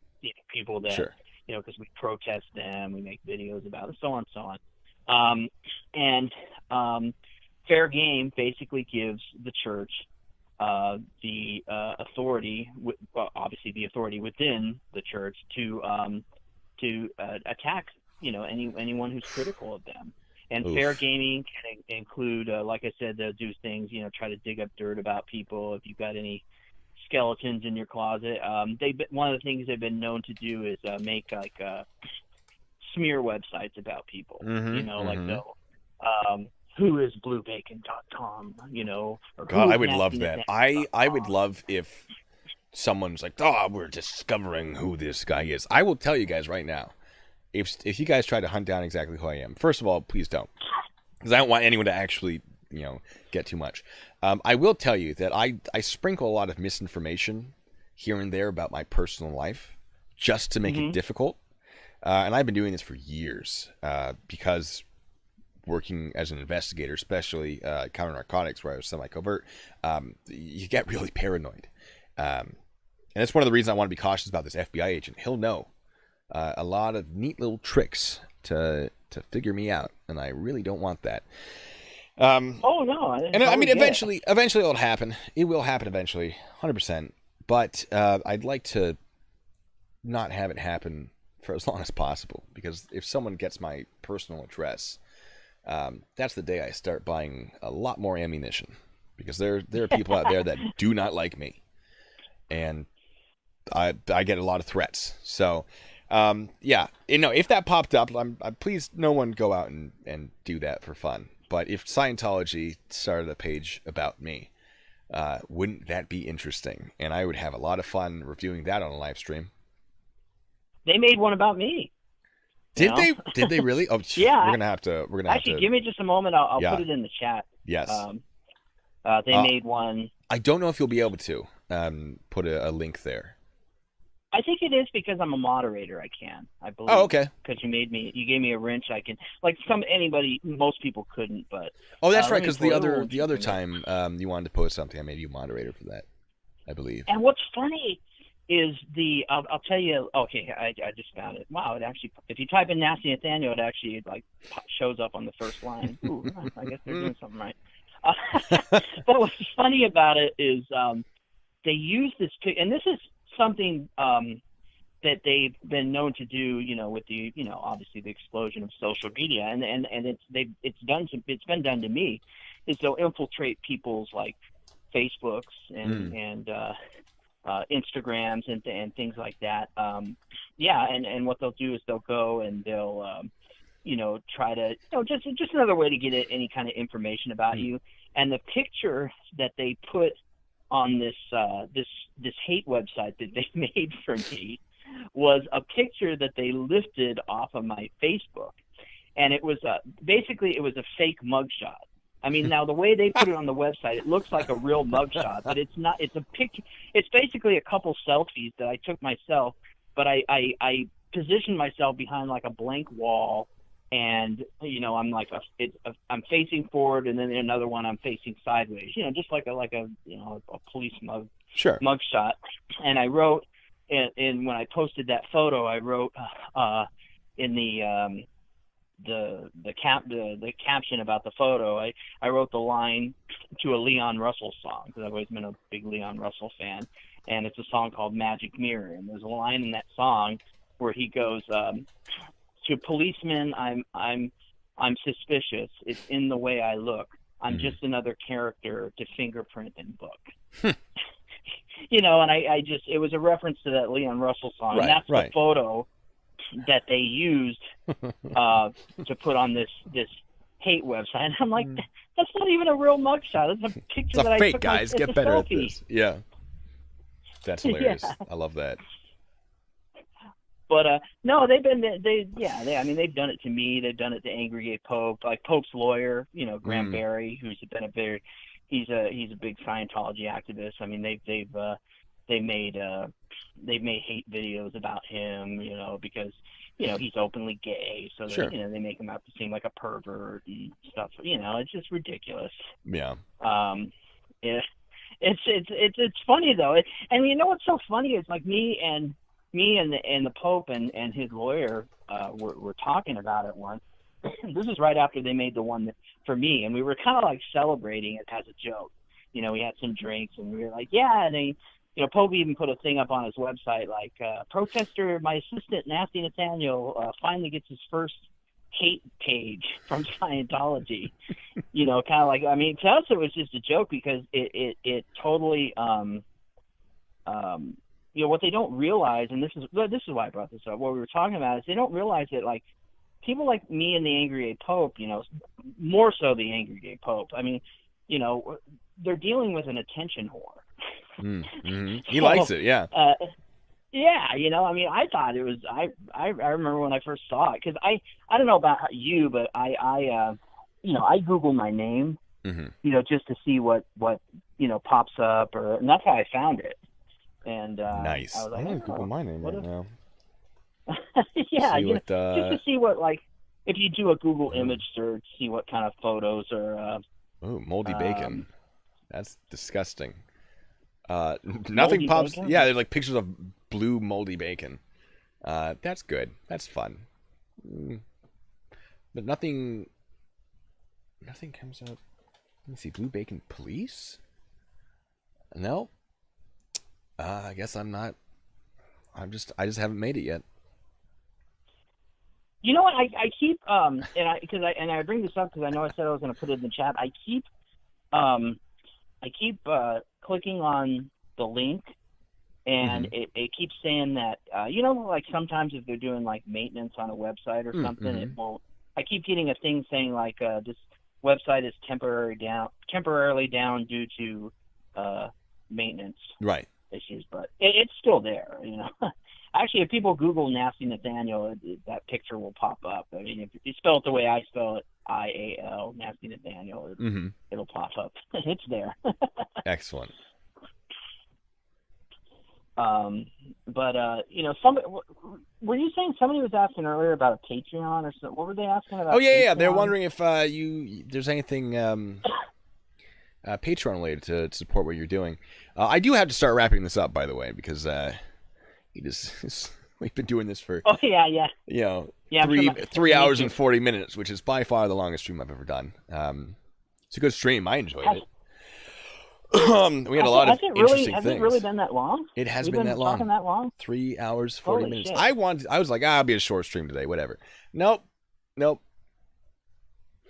All right. Well, yeah. No. If you want to promote yourself, including Patreon, GoFundMe, anything like that, go for it. I don't have a whatchamacallit. I don't have a Patreon. I have a PayPal. I mean, if people want to see it, I can put it in there. But I don't have a I don't have a Patreon. Yeah, I mean, if you want to link your PayPal, if anyone wants to donate, there are a couple people asking. Actually, it's in the description of my videos. If you look at my my videos, if you just click on the description, it's in there. All right. Yeah. Perfect. If people want to be, yeah, I don't know what to say, but yeah, no, it's I always put the link in there. Excellent. Yeah. Well, if anyone wants to find him, there we go. Yeah. If you want to donate to his shenanigans. No, this has been a great God. I mean, I'm having a hell of a time. Thanks for having me. Yeah. Thanks for talking with you. You're an intelligent guy, and thanks for calling in. Interesting things to talk about. Absolutely, we'll have to do it again sometime. When more stuff comes up. Yeah, absolutely, anytime. All right. I mean, I'm always down to chat with you. You're an intelligent guy, and like I said, you always have interesting things to talk about. Well, I try. Anyway, let's get you out of here so I can get me out of here. And you have yourself a wonderful rest of your evening. You have a groovy evening too, and have a margarita for me. I'll see what I can do. All right. Bye. All right. Take care, man. You too. Bye-bye. And that ends that video. I liked it. I had fun. I know we got off topic, but there were topics I cared about. I was actually just discussing whatever we were talking about. Give me a second, guys. I gotta reset for a second. Scientology. I was just talking about Scientology with someone this morning, I think. So it's always fun to have some insight from the guy who harasses them personally about them. And yeah, we got off topic, but I hope Metro State showing up in the chat made up for that. If any of you were upset with the fact that we went off topic, I'm amazed that there's still 99 of you. Guys, this stream's almost 4 hours. We're not making it to 4. I promise you that.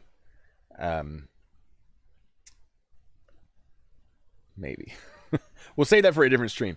I will tell you, I probably won't be streaming anything significant for like a week. I have work. I have a real job. So, the scheduling is really weird with all of this virus stuff. So, I might put out like a really short something. But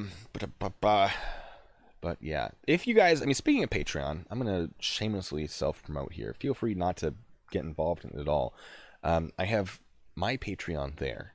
So you have $3, $4, $5, and $15. $3 is you get access to my scripts before they become videos, and scripts that never become videos. The $4 is you get access to that, as well as my videos before they're published to YouTube. They're the rough cut, so you get them like days before, and they will eventually go to YouTube. But it's just like the green screen hasn't been edited out, anything like that. $5 gets you blooper reels. There are no blooper reels yet. It also gets you all the things below it. There are no blooper reels yet because I've been doing a lot of live streaming as opposed to recorded scripted videos. But I will be putting out blooper reels. So, I mean, feel free to hold off on that until they're up, because I'm definitely not trying to screw anyone over. And then $15 is if you want to be like directly involved in my thoughts and the process of my investigation of the Green River Killer. I'm going to be putting out videos on that, we hope, if this lockdown ever gets lifted. And that's where I share, like, look, this is what I'm thinking. Oh, what do you guys think? Like, oh, there are probably bodies here. This is, the police aren't communicating with me well enough. So it's sort of inside insight into what's happening there. It is $15 because that goes. I mean, all of it goes directly to funding the Green River stuff, but the $15 especially, and it's just me having a good time. There's absolutely no reason to go that high.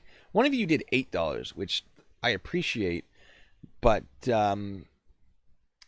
it's weird because you don't get anything special for $8. I mean, feel free. $8 is very, very nice. That is $2 a week. It's not a bad price, but there's nothing between $5 and $15. So for whoever did that, thank you. And for everyone in my chat who has contributed to this channel, either through the chat, the stickers, the comments, the Patreon, all of that, thank you so much. That money is being used to go directly towards making videos about Gary Ridgway. We have enough for a drone. You guys have been incredible. Thank you so much. We're well on our way to getting that metal detector. After that, there's a camera, little rig, mounts on your shoulder. I'm gonna have a cameraman. It's gonna be great. I have a friend who knows nothing about the Green River Killer, so it's gonna be me educating him and you while he follows me around with the camera and we hunt for bodies. So we're getting there. Once this lockdown is lifted, we're going to start making some good footage about that. But before I get out of here, is there anything that any of you guys have questions on? The beanbag. I'm not going to do the beanbag. You're talking about getting shot with the beanbag? That's the plan. We are planning on doing that. Cadaver dog. Yep. We're hoping to raise money for a cadaver dog. Ground penetrating radar, LiDAR, whatever we think is going to be appropriate for whatever we're looking for.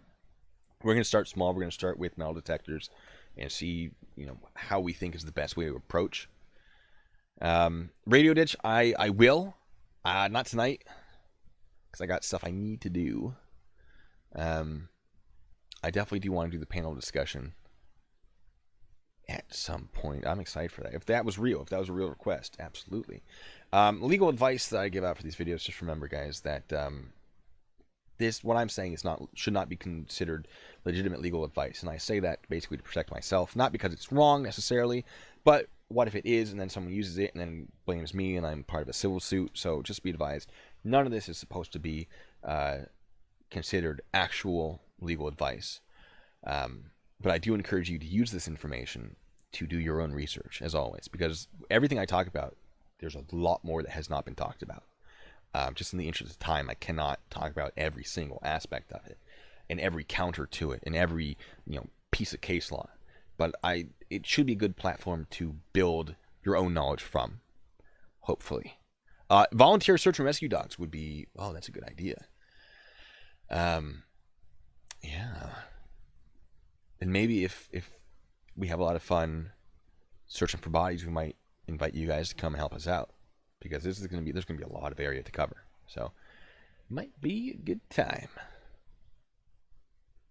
People I'm trying to interview for that, by the way, the woman who escaped Gary Ridgway, he tried to kill her and she escaped. She's the only one that we know of that has escaped.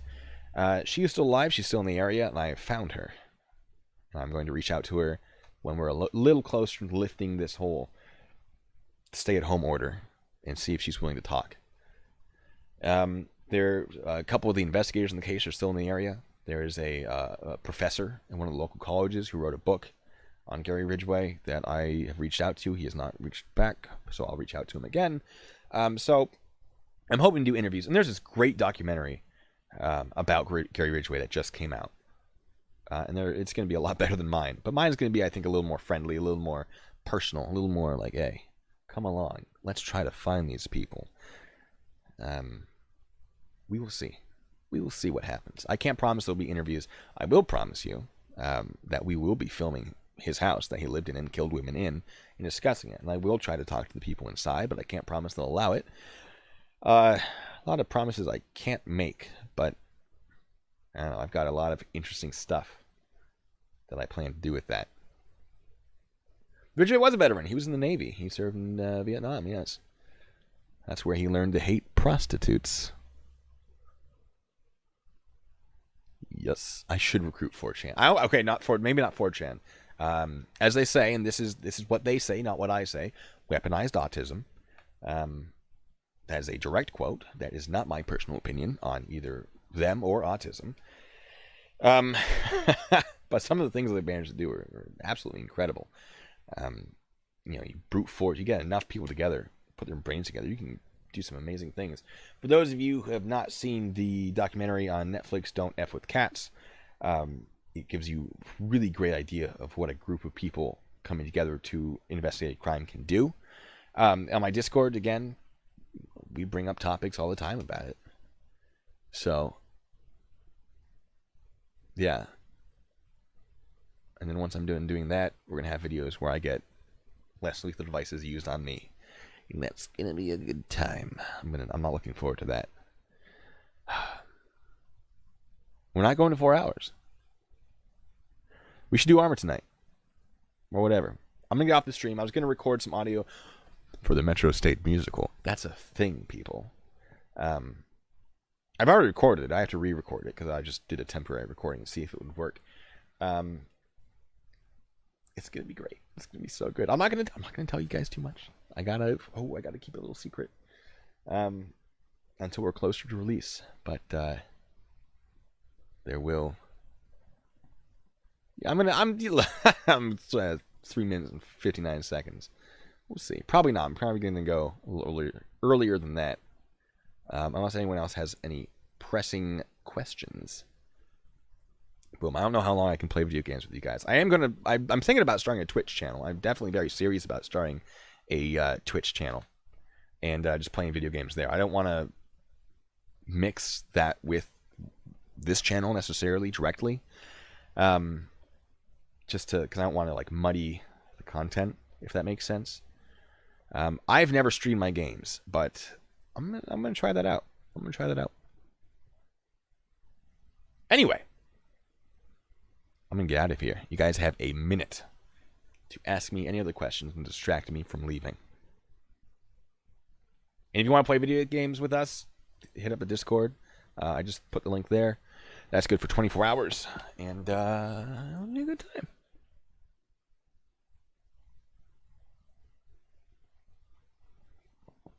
Questions. Oh man, if there is a documentary made about Metro State, that musical better be in it. It's just a song. It's one song. Few minutes. It's great. It's all originals. Original melody, original lyrics. Oh, it's so good. What games do we play? So far, we've played War Thunder, and we're planning on playing Arma, and that's the extent of it so far. I won't tell you about the musical, because I'm keeping that close to the chest. I just want you guys to know that it's a thing, and keep you all guessing. I play on PC. Some of them are cross-platform. Oh, we're still live. Alright. I am going to leave you all. Almost made it to 4 hours. I'm so sorry. I could make it 4 hours without a problem. I'm just not going to give you guys... I want to give you the satisfaction. We're going to save that for a very special topic. A 4-hour stream. Good God, what did I do with my day?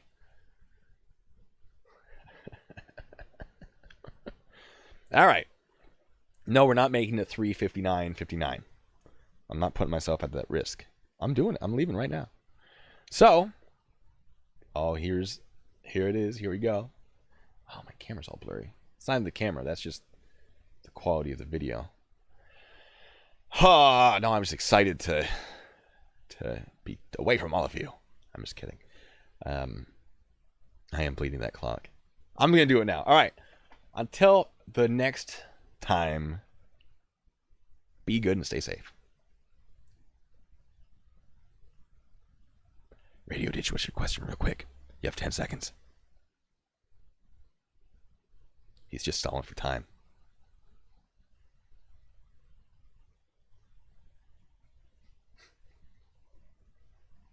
About to run out of time. Running out.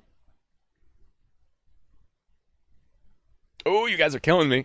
You know I like answering questions. You can't do this to me. All right, I don't believe he has a question. And if you do, hit me up in that Discord. Did the Green Killer ever leave photos? No, I don't think he ever left photos.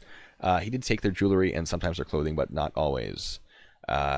So with that answered, until the next time, be good and stay safe. No, I did not read your email yet. Oh, we're bleeding that clock. Oh, we're getting so close.